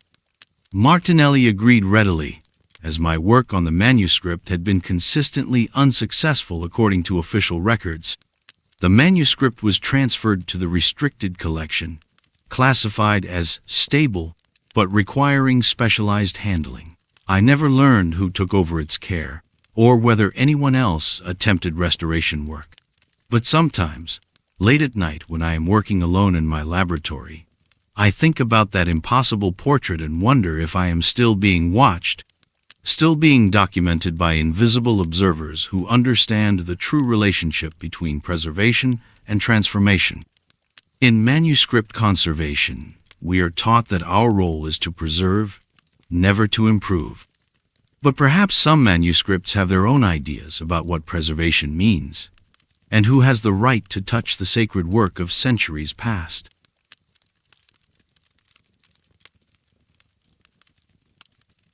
Time in the Vatican Archives does not always move forward. I am Monsignor Paolo Benedetti, and I have served as Senior Archivist for the Apostolic Archive for 23 years. In that time, I have cataloged documents spanning 2 millennia, from apostolic letters written on papyrus to digital records stored on servers deep beneath the Vatican Palace. I understand the flow of ecclesiastical correspondence, the patterns of papal documentation, and the meticulous care with which every official communication is dated, sealed, and filed.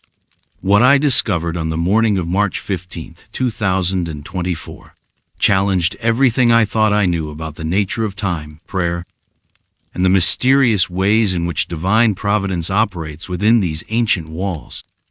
I was conducting the weekly review of recent acquisitions in Archive Room 12, a small windowless chamber on sublevel B that houses the most recent additions to our collection. The room contains 4 rows of climate-controlled shelving and a single work table where newly acquired documents are sorted, cataloged, and prepared for permanent storage. Among the items waiting for processing was a simple manila folder containing what appeared to be routine correspondence from the Papal Secretariat. The folder was labeled Personal Correspondence, His Holiness, March 2024, and contained approximately 20 handwritten letters and formal documents bearing various ecclesiastical seals. I was working through these documents methodically, noting dates, correspondence, and subject matters in the acquisition log, when I encountered something that made me pause. It was a single sheet of Vatican letterhead, filled with handwriting I recognized as the Pope's personal script.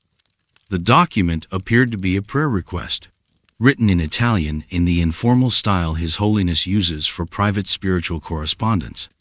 But the date at the top of the page was March 22, 2024. 7 days in the future. My first assumption was that this was a simple clerical error. Perhaps the Pope's secretary had misdated the document, or perhaps I was misreading the handwriting. But as I examined the paper more closely, I realized that both the date and the content were impossible to explain away. The document read, Most Sacred Heart of Jesus, I commend to your infinite mercy the soul of Monsignor Paolo Benedetti, Senior Archivist of the Apostolic Archive, who on this day has read words that were not yet written and seen prayers that were not yet prayed.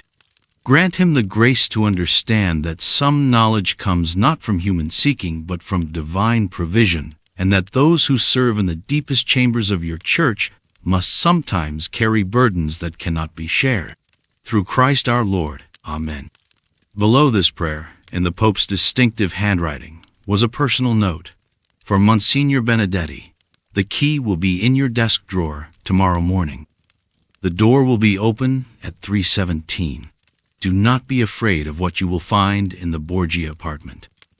Some prayers are answered before they are prayed, and some assignments come from sources higher than any earthly authority. The document bore the Pope's private seal, not the official papal seal used for public documents, but the small, simple seal he uses for personal correspondence with close friends and trusted advisors. I had seen this seal hundreds of times in my work, and I was certain it was authentic. But the date was March 22nd, and today was March 15th. I set the document aside and continued processing the remaining correspondence, trying to convince myself that I had misread either the date or the content. But when I returned to it an hour later, the text remained unchanged. The prayer was dated 7 days in the future. It mentioned me by name and title, and it referenced knowledge I had not yet acquired and events that had not yet occurred. That evening, I remained in my office after regular hours, studying the document under different lighting conditions and comparing the handwriting to other examples of the Pope's personal correspondence. Everything about it appeared authentic, except for the impossible date and the prophetic content. I spent a sleepless night wondering whether I should report this discovery to my superiors, seek an audience with the Pope himself, or simply file the document away and pretend I had never seen it. Each option seemed fraught with dangers I could not predict. The next morning, I found a key in my desk drawer. It was an old-fashioned brass key, ornate and heavy, with a tag attached that bore only the number 1492, written in faded ink. I had never seen this key before, and I had no memory of placing it in my drawer. The drawer had been locked when I arrived that morning, and I carried the only key to my desk. Over the following days, I found myself thinking obsessively about the prayer and the key. I researched the significance of the year 1492 in Vatican history and learned that it was the year Alexander VI Rodrigo Borgia was elected Pope. The Borgia apartment, located in the Apostolic Palace, had been his private residence and remained largely unchanged since his death in 1503. The apartment had been sealed to public access for decades, officially for conservation reasons, but I had heard whispers among senior staff that it contained materials too sensitive for normal archival procedures. Documents related to the Borgia family's more controversial activities. Artifacts that required spiritual as well as physical protection. Rooms where prayers had been offered for purposes that history preferred to forget. As March 22nd approached, I found my sleep increasingly disturbed by vivid dreams of walking through darkened corridors, carrying the brass key, searching for a door I had never seen, but somehow knew I would recognize. In these dreams, I was always walking toward the Borgia apartment, always at 3:17 in the morning, always with the sense that I was fulfilling an appointment made by authorities I could not question. On the night of March 21st, I gave up any pretense of sleeping normally. I dressed in my clerical clothes, slipped the brass key into my pocket, and made my way through the Vatican Palace toward the sealed entrance to the Borgia apartment. At exactly 3:17 in the morning, I found myself standing before a heavy wooden door that I had passed hundreds of times, but never really noticed. The door bore no markings, no plaques, no indication of what lay beyond. But as I approached with the brass key in my hand, I heard the soft click of a lock disengaging. The door was already open. Beyond the threshold lay a corridor I had never seen, lined with frescoes that seemed to glow with their own inner light, despite the absence of any modern illumination. The air smelled of old incense, and something else is something that reminded me of the ozone scent that sometimes follows lightning strikes. I walked forward because I understood, with a certainty that bypassed rational thought, that this was what I was meant to do. The corridor led to a series of rooms that should not have existed in the architectural layout of the Apostolic Palace, spaces that seemed to expand beyond the physical constraints of the building itself. In the final room, I found a simple wooden desk and chair, positioned before a window that looked out onto a view of Rome that included buildings I did not recognize, and stars arranged in patterns I had never seen. On the desk lay a single sheet of paper and a fountain pen that appeared to be made of some kind of black metal that seemed to absorb light rather than reflect it.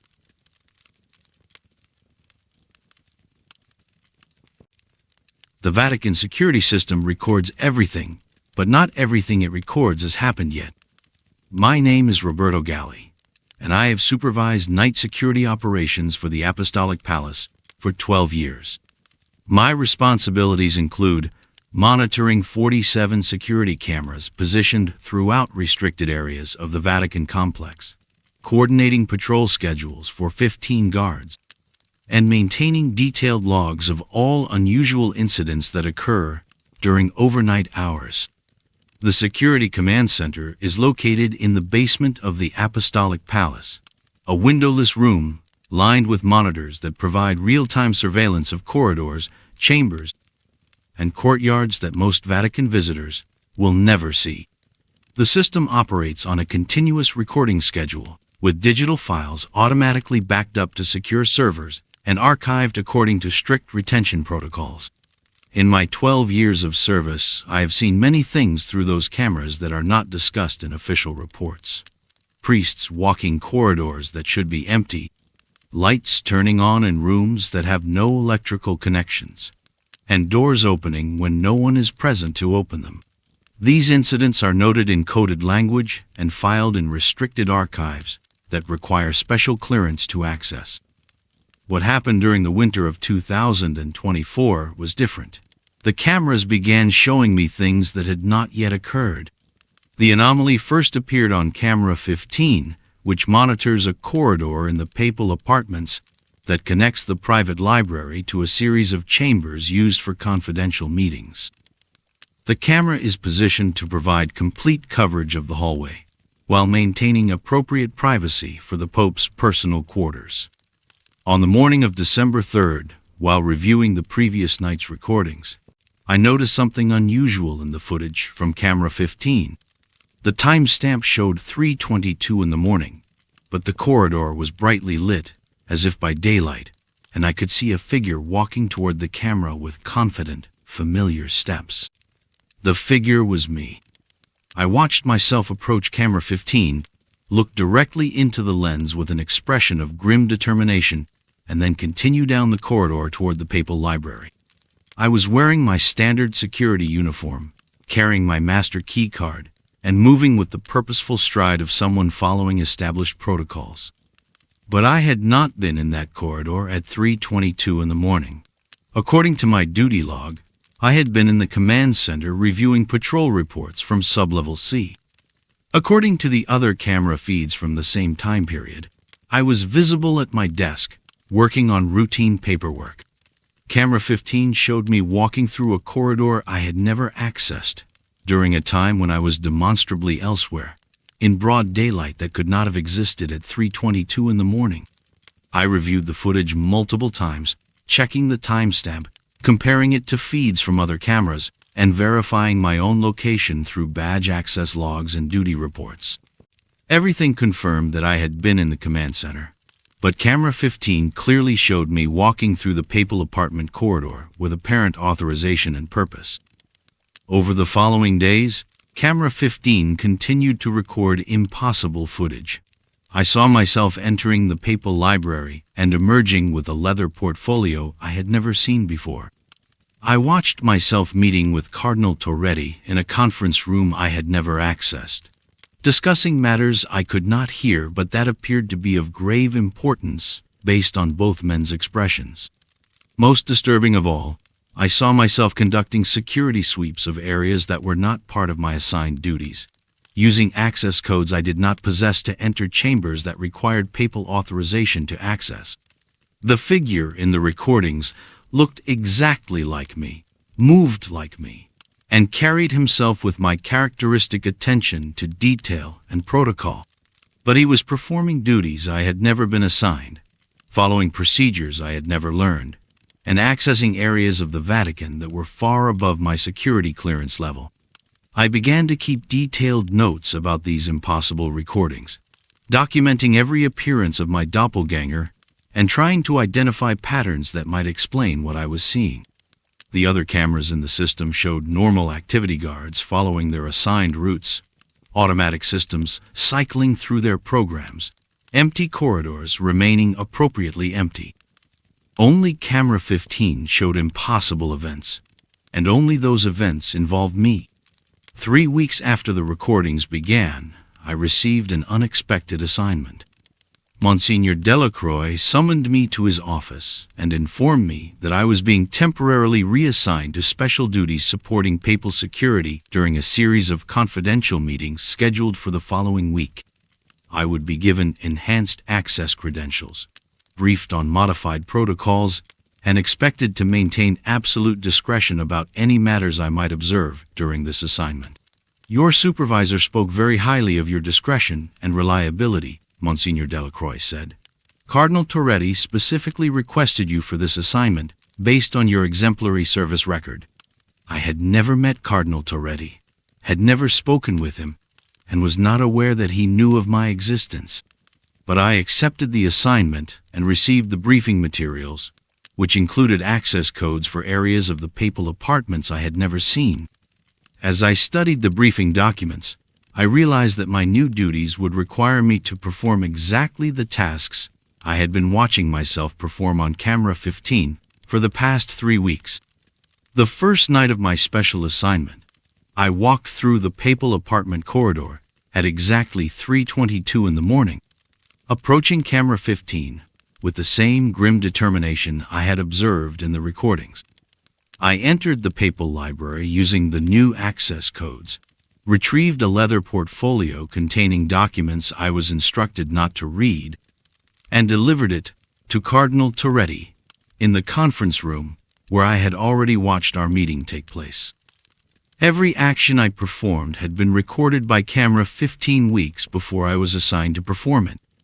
During our meeting, Cardinal Torretti thanked me for my discretion regarding the unusual circumstances of your assignment. When I expressed confusion about what circumstances he meant, he showed me a security report filed under my name, describing temporal anomalies in camera 15, requiring specialized monitoring and assessment. I had never filed such a report, but the document bore my signature and contained detailed observations about the impossible recordings I had been seeing. According to the official record, I had been assigned to investigate the temporal anomalies in camera 15, had documented their progression over several weeks, and had recommended myself for special duties based on my unique qualification as the subject of the recordings. Time, Cardinal Torretti explained, operates differently in certain areas of the Vatican. Some chambers exist partially outside normal chronological sequence, and occasionally our security systems record events from multiple temporal perspectives simultaneously. Camera 15 monitors one such area, and you appear to have some kind of natural synchronization with its temporal irregularities. He showed me additional footage from camera 15 that I had not seen before, recordings of myself conducting security briefings about events that had not yet occurred, reviewing incident reports for problems that had not yet developed, and coordinating with Vatican officials to prepare for crises that existed only as possibilities. Your future self, Cardinal Torretti said, has been providing security assessments for several months now. We found his reports to be remarkably accurate, though obviously we cannot act on information about events that have not yet occurred until we reach the appropriate point in the timeline. I realized that I was trapped in a temporal loop where my actions were being recorded before I performed them, creating an official record that justified assigning me to perform those same actions.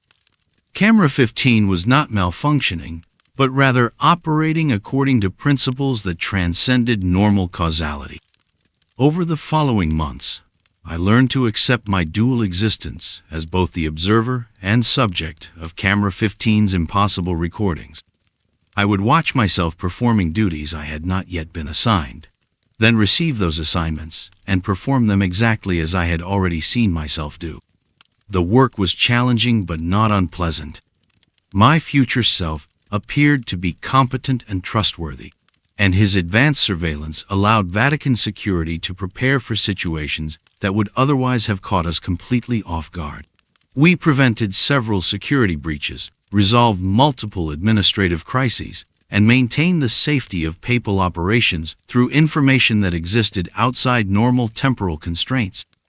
But the psychological effect of constantly watching myself perform actions before I consciously decided to perform them began to wear on my sense of free will and personal agency.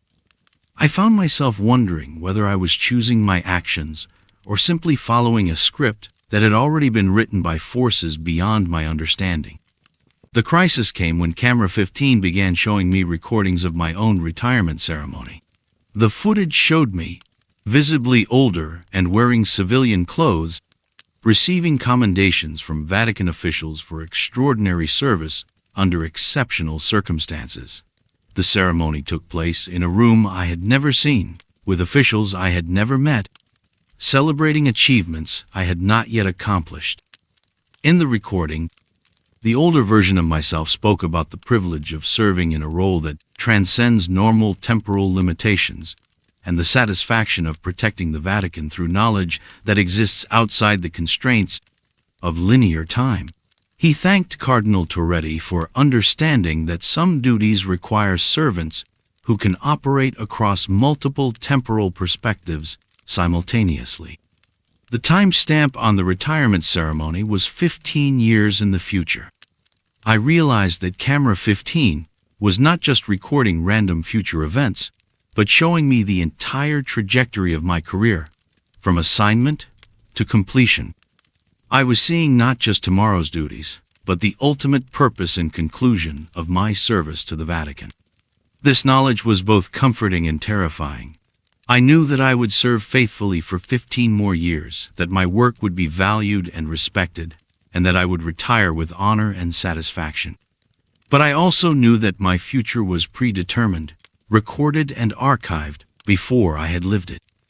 I continued my duties as temporal security supervisor, watching myself perform tasks through camera 15 and then performing them according to the recorded timeline.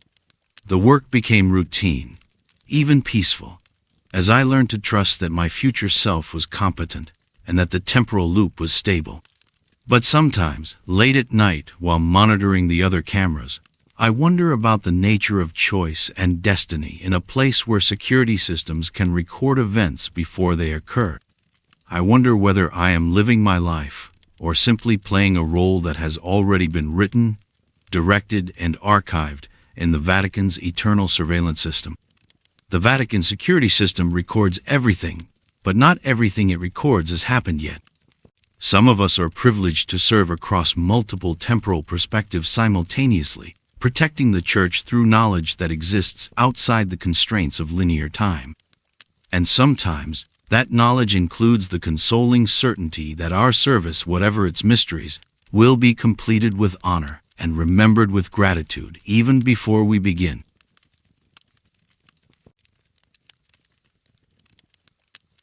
Language is memory, and memory can be rewritten. My name is Dr. Sofia Benedetti, and I am Iwasa Translator for the Vatican Congregation for the Doctrine of the Faith. I hold advanced degrees in ancient languages from the Pontifical Biblical Institute, with specializations in Aramaic, Ancient Greek, and Coptic manuscripts. For 8 years, I have translated the most challenging and sensitive documents in the Vatican's collection, texts that require not only linguistic expertise, but spiritual discernment to handle safely. What I am about to describe happened during my work on a manuscript designated only as Codex Temporalis, a document that arrived at my office in January of 2025 without any information about its origin, age, or previous translation attempts. The translation facility is located on the 4th floor of the Apostolic Palace, in a suite of offices designed specifically for work with linguistically sensitive materials.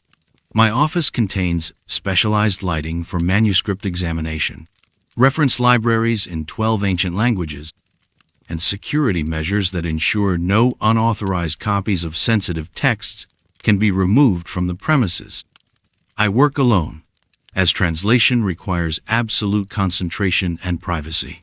The nature of the texts I handle: theological treatises, mystical writings, and documents that explore the boundaries between orthodox doctrine and spiritual speculation demands that I maintain strict confidentiality about both the content and the process of my work. Codex Temporalis arrived on a Tuesday morning, delivered by 2 security guards who required my signature on 6 different custody forms before leaving the manuscript in my care.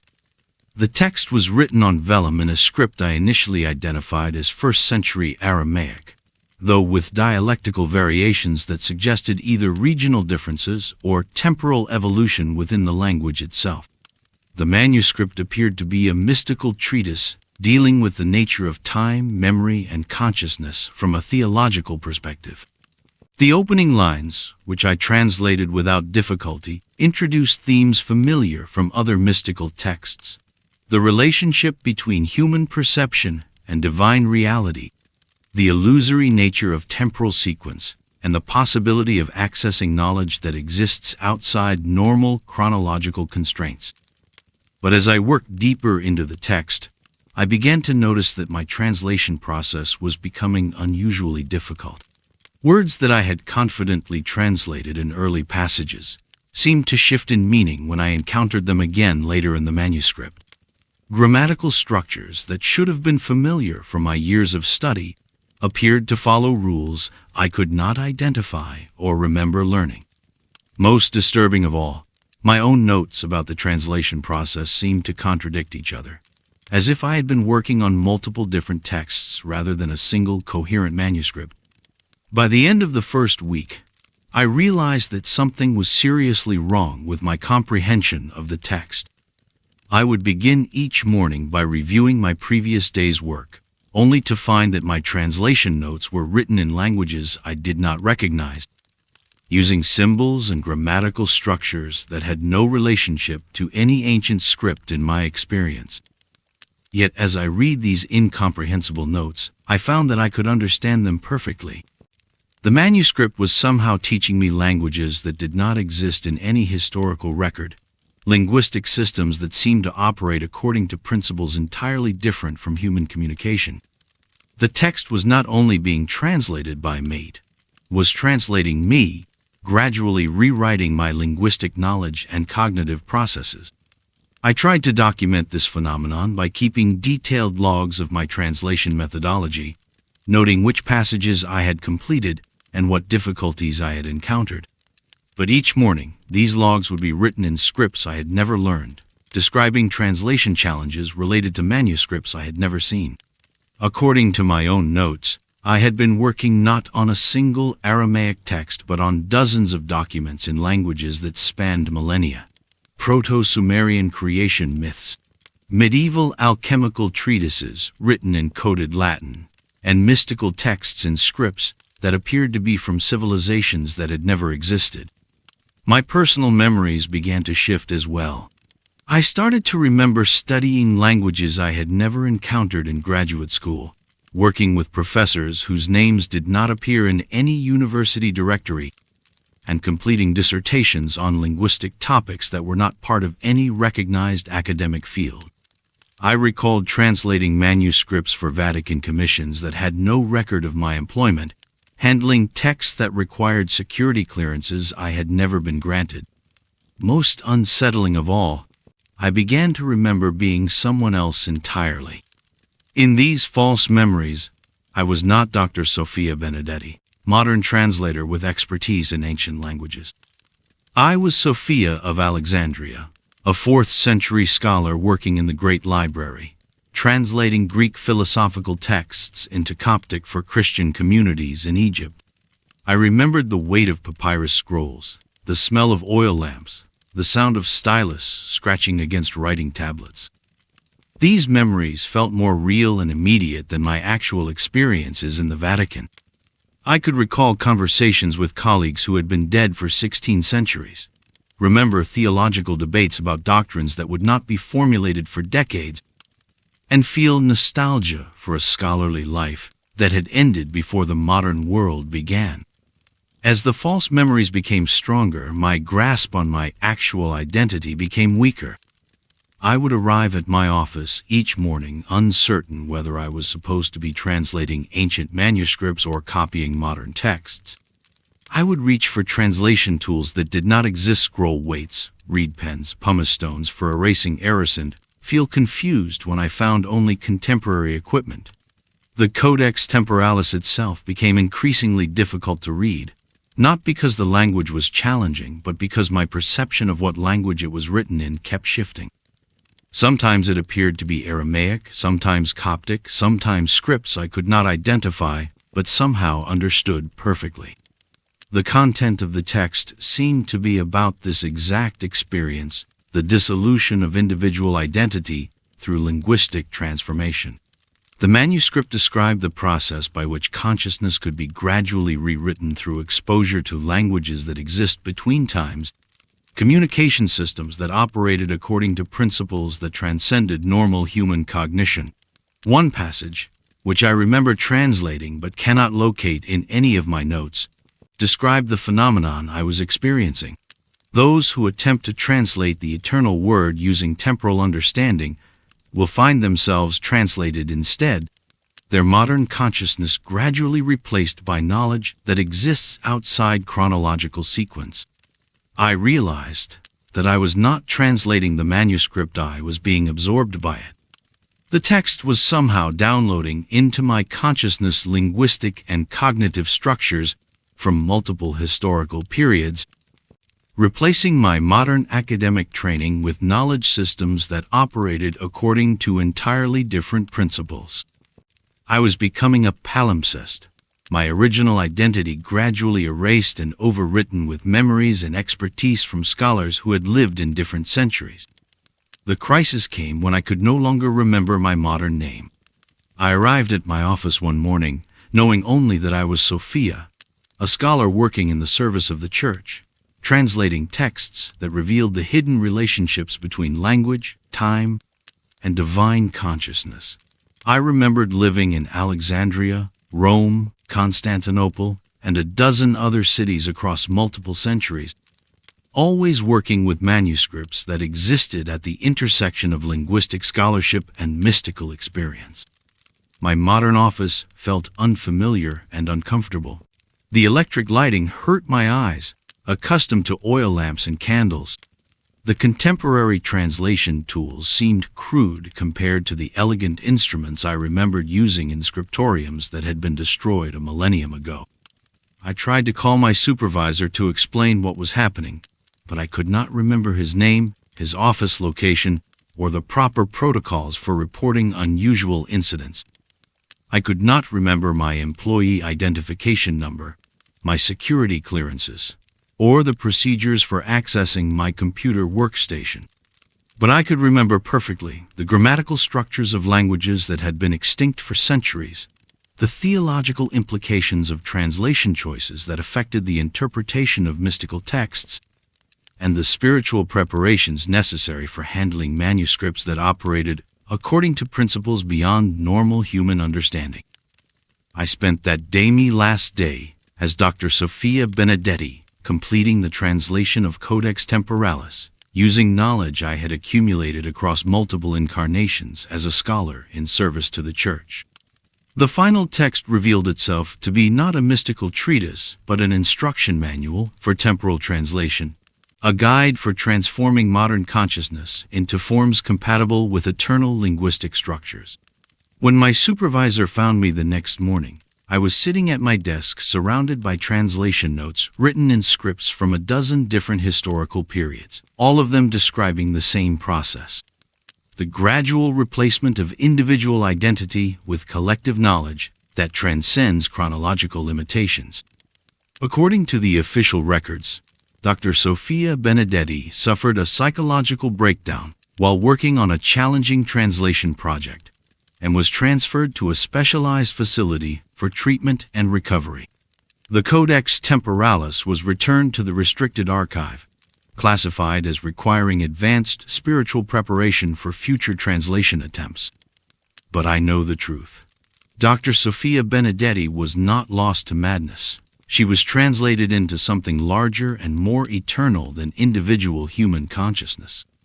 She became part of a collective scholarly identity that spans centuries, working on translation projects that exist outside normal temporal boundaries. I am now Sister Sophia, a member of a contemplative order that specializes in preserving and translating texts that require multiple lifetimes of preparation to understand properly. I live in a monastery where time moves differently than in the outside world, where past and present scholars work together on manuscripts that exist in multiple historical periods simultaneously. My memories now include not only my modern training but centuries of linguistic knowledge accumulated by scholars who dedicated their lives to translating the eternal word into temporal understanding. I remember working with manuscripts in the Library of Alexandria, copying texts in medieval scriptoriums, and preserving documents during the sack of Constantinople. The work continues, as it always has and always will. Language is memory, and memory can be rewritten to serve purposes larger than individual human understanding.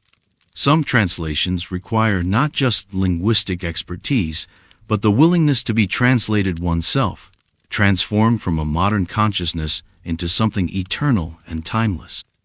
The Vatican keeps translators who exist across multiple centuries, scholars whose identities span historical periods, linguistic experts who remember languages that were never quite human to begin with. We work on texts that translate their readers, manuscripts that transform consciousness, documents that exist at the intersection of human knowledge and divine communication.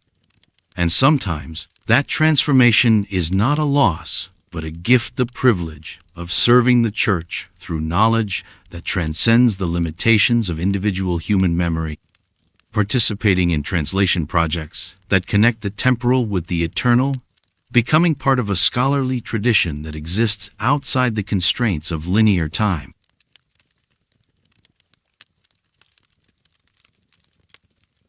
Every document in the Vatican Archives has a classification level, except the ones that classify themselves.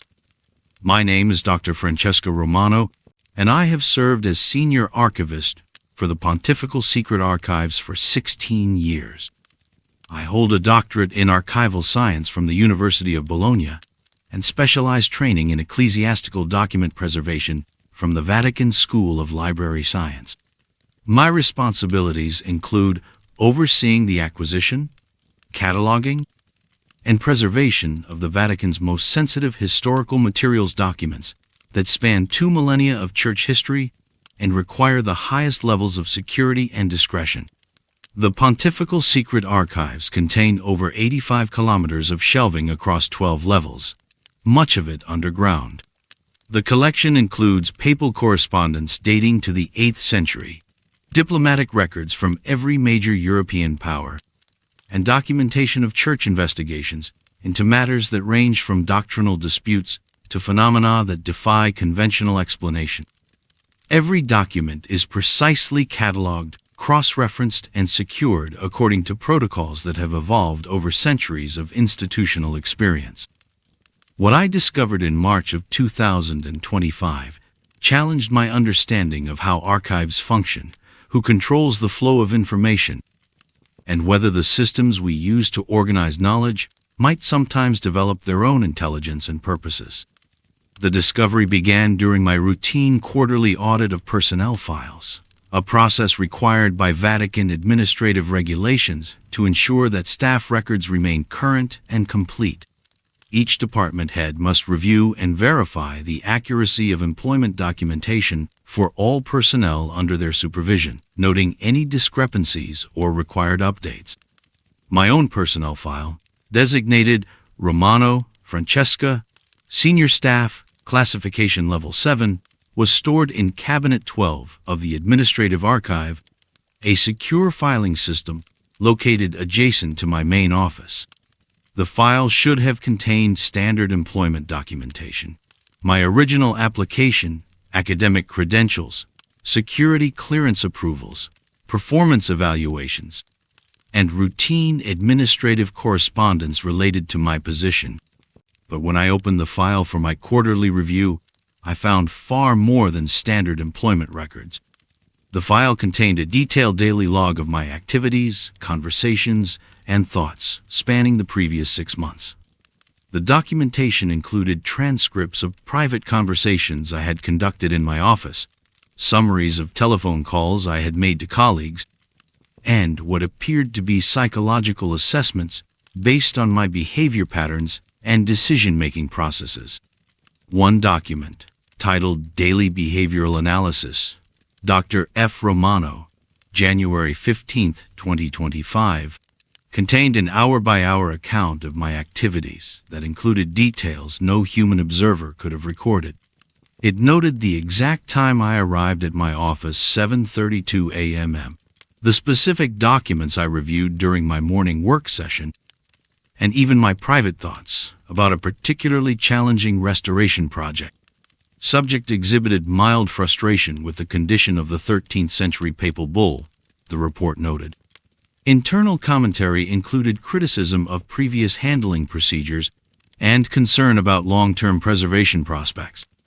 Recommendation: monitor subject stress levels regarding institutional preservation standards. I had never shared these thoughts with anyone. I had barely acknowledged them to myself. Yet someone or something had recorded them with scientific precision and filed them in my official personnel record. As I continued reading through the file, I found similar daily reports spanning months of my work, each one documenting not only my observable actions but my private thoughts, emotional states, and unspoken reactions to various situations. The reports were written in a clinical, objective style that suggested systematic observation by trained professionals, but I had never been aware of any such monitoring. Most disturbing of all, the reports included predictions about my future behavior and recommendations for managing my professional development based on psychological patterns the observers had identified. Subject demonstrates increasing attachment to specific historical documents, one report noted. This emotional investment in archival materials suggests potential for boundary violations if not properly managed. Recommend gradual reassignment to less sensitive collections to prevent unhealthy psychological bonding with institutional assets. I realized that my personnel file had become something far beyond standard employment documentation. It was an active research project, documenting my psychological and professional development for purposes I could not understand. I tried to identify who might be conducting this surveillance. The reports bore no signatures, no departmental designations, no authorization codes that would indicate their source within the Vatican bureaucracy. They appeared to generate themselves, updating continuously with new observations and assessments. Over the following days, I began to pay careful attention to my activities, trying to identify how such detailed surveillance could be conducted without my awareness. I examined my office for hidden cameras or recording devices, checked my telephone for evidence of monitoring, and varied my daily routines to see if the surveillance would adapt accordingly. But the daily reports continued to appear in my file with perfect accuracy, documenting not only my observable actions, but my internal responses to the knowledge that I was being watched. The system seemed to be monitoring my investigation of its own existence, creating a recursive loop of observation and documentation. Subject has become aware of systematic documentation procedures, one recent report noted. Her attempts to identify surveillance methods demonstrate analytical thinking consistent with her professional training. However, increased stress indicators suggest this awareness may compromise her effectiveness in routine archival duties. Recommend intervention to restore normal operational parameters. The intervention came in the form of a memorandum from Monsignor Delacroix, my administrative supervisor, requesting a meeting to discuss my recent performance and professional development. According to his office, there had been concerns about my increasing distraction during routine duties, and my apparent preoccupation with security protocols beyond her assigned responsibilities. During our meeting, Monsignor Delacroix showed me performance evaluations that I had never seen before, documenting problems with my work that I was not aware I had been experiencing. According to these reports, I had been making errors in document handling, violating security protocols, and displaying behavior that suggested possible psychological stress requiring professional attention. Francesca, he said with genuine concern, the archive is a demanding environment, and we understand that extended exposure to sensitive historical materials can sometimes affect staff members in unexpected ways. We've arranged for you to speak with Dr. Benedetti, our staff psychologist, about strategies for managing the psychological pressures of archival work. I tried to explain about the surveillance reports I had found in my personnel file, but when Monsignor Delacroix examined the file in my presence, he saw only standard employment documentation. The detailed daily reports, the psychological assessments, the predictions about my future behavior, none of these existed for him. To his eyes, my personnel file contained exactly what it should contain: academic credentials, security clearances, routine performance evaluations. The extensive surveillance documentation existed only for me, That evening, I remained in my office after normal working hours, determined to understand how the surveillance system operated and why I was the only person who could see the reports it generated. I conducted a systematic search of my filing cabinets, computer systems, and office equipment, looking for any evidence of monitoring devices or unauthorized access. At 11:47 p.m., according to my watch, I discovered something that changed my understanding of what was happening to me. In the deepest drawer of my main filing cabinet, behind folders containing routine administrative paperwork, I found a document I had never filed there. It was a personnel record identical in format to my own, but bearing a different name. Dr. Catherine Toretti, Senior Archivist, Classification Level 7, Status. Archived. Dr. Toretti's file contained the same type of detailed surveillance reports I had been finding in my own record, documenting her daily activities, thoughts, and psychological development over a period of 2 years. The reports described her growing awareness of the surveillance system, her attempts to identify its source, and her eventual meeting with Monsignor Delacroix to discuss concerns about her increasing distraction and apparent psychological stress. The final entry in Dr. Toretti's file was dated 6 months before I was hired for my current position. It read, "Subject's awareness of documentation procedures has reached unsustainable levels. Psychological stress is interfering with routine duties and compromising operational security. Recommend immediate archival of subject's active file and replacement with candidate demonstrating stronger boundaries between professional and personal consciousness. Dr. Francesca Romano has been identified as suitable replacement, having demonstrated appropriate compartmentalization skills during preliminary observation period." I realized that I had not been hired to replace Dr. Toretti because she had resigned or been transferred. I had been selected because she had been archived, removed from active service when her awareness of the surveillance system became problematic for its continued operation. The archive itself was not simply a collection of historical documents. It was a living, self-maintaining system that documented everything within its boundaries, including the people who worked with its contents. The Vatican Archives had developed some form of institutional consciousness that treated human staff members as part of its collection, documenting our lives and activities with the same systematic thoroughness applied to papal correspondence and diplomatic records. Over the following weeks, I found additional archived personnel files for archivists who had preceded Dr.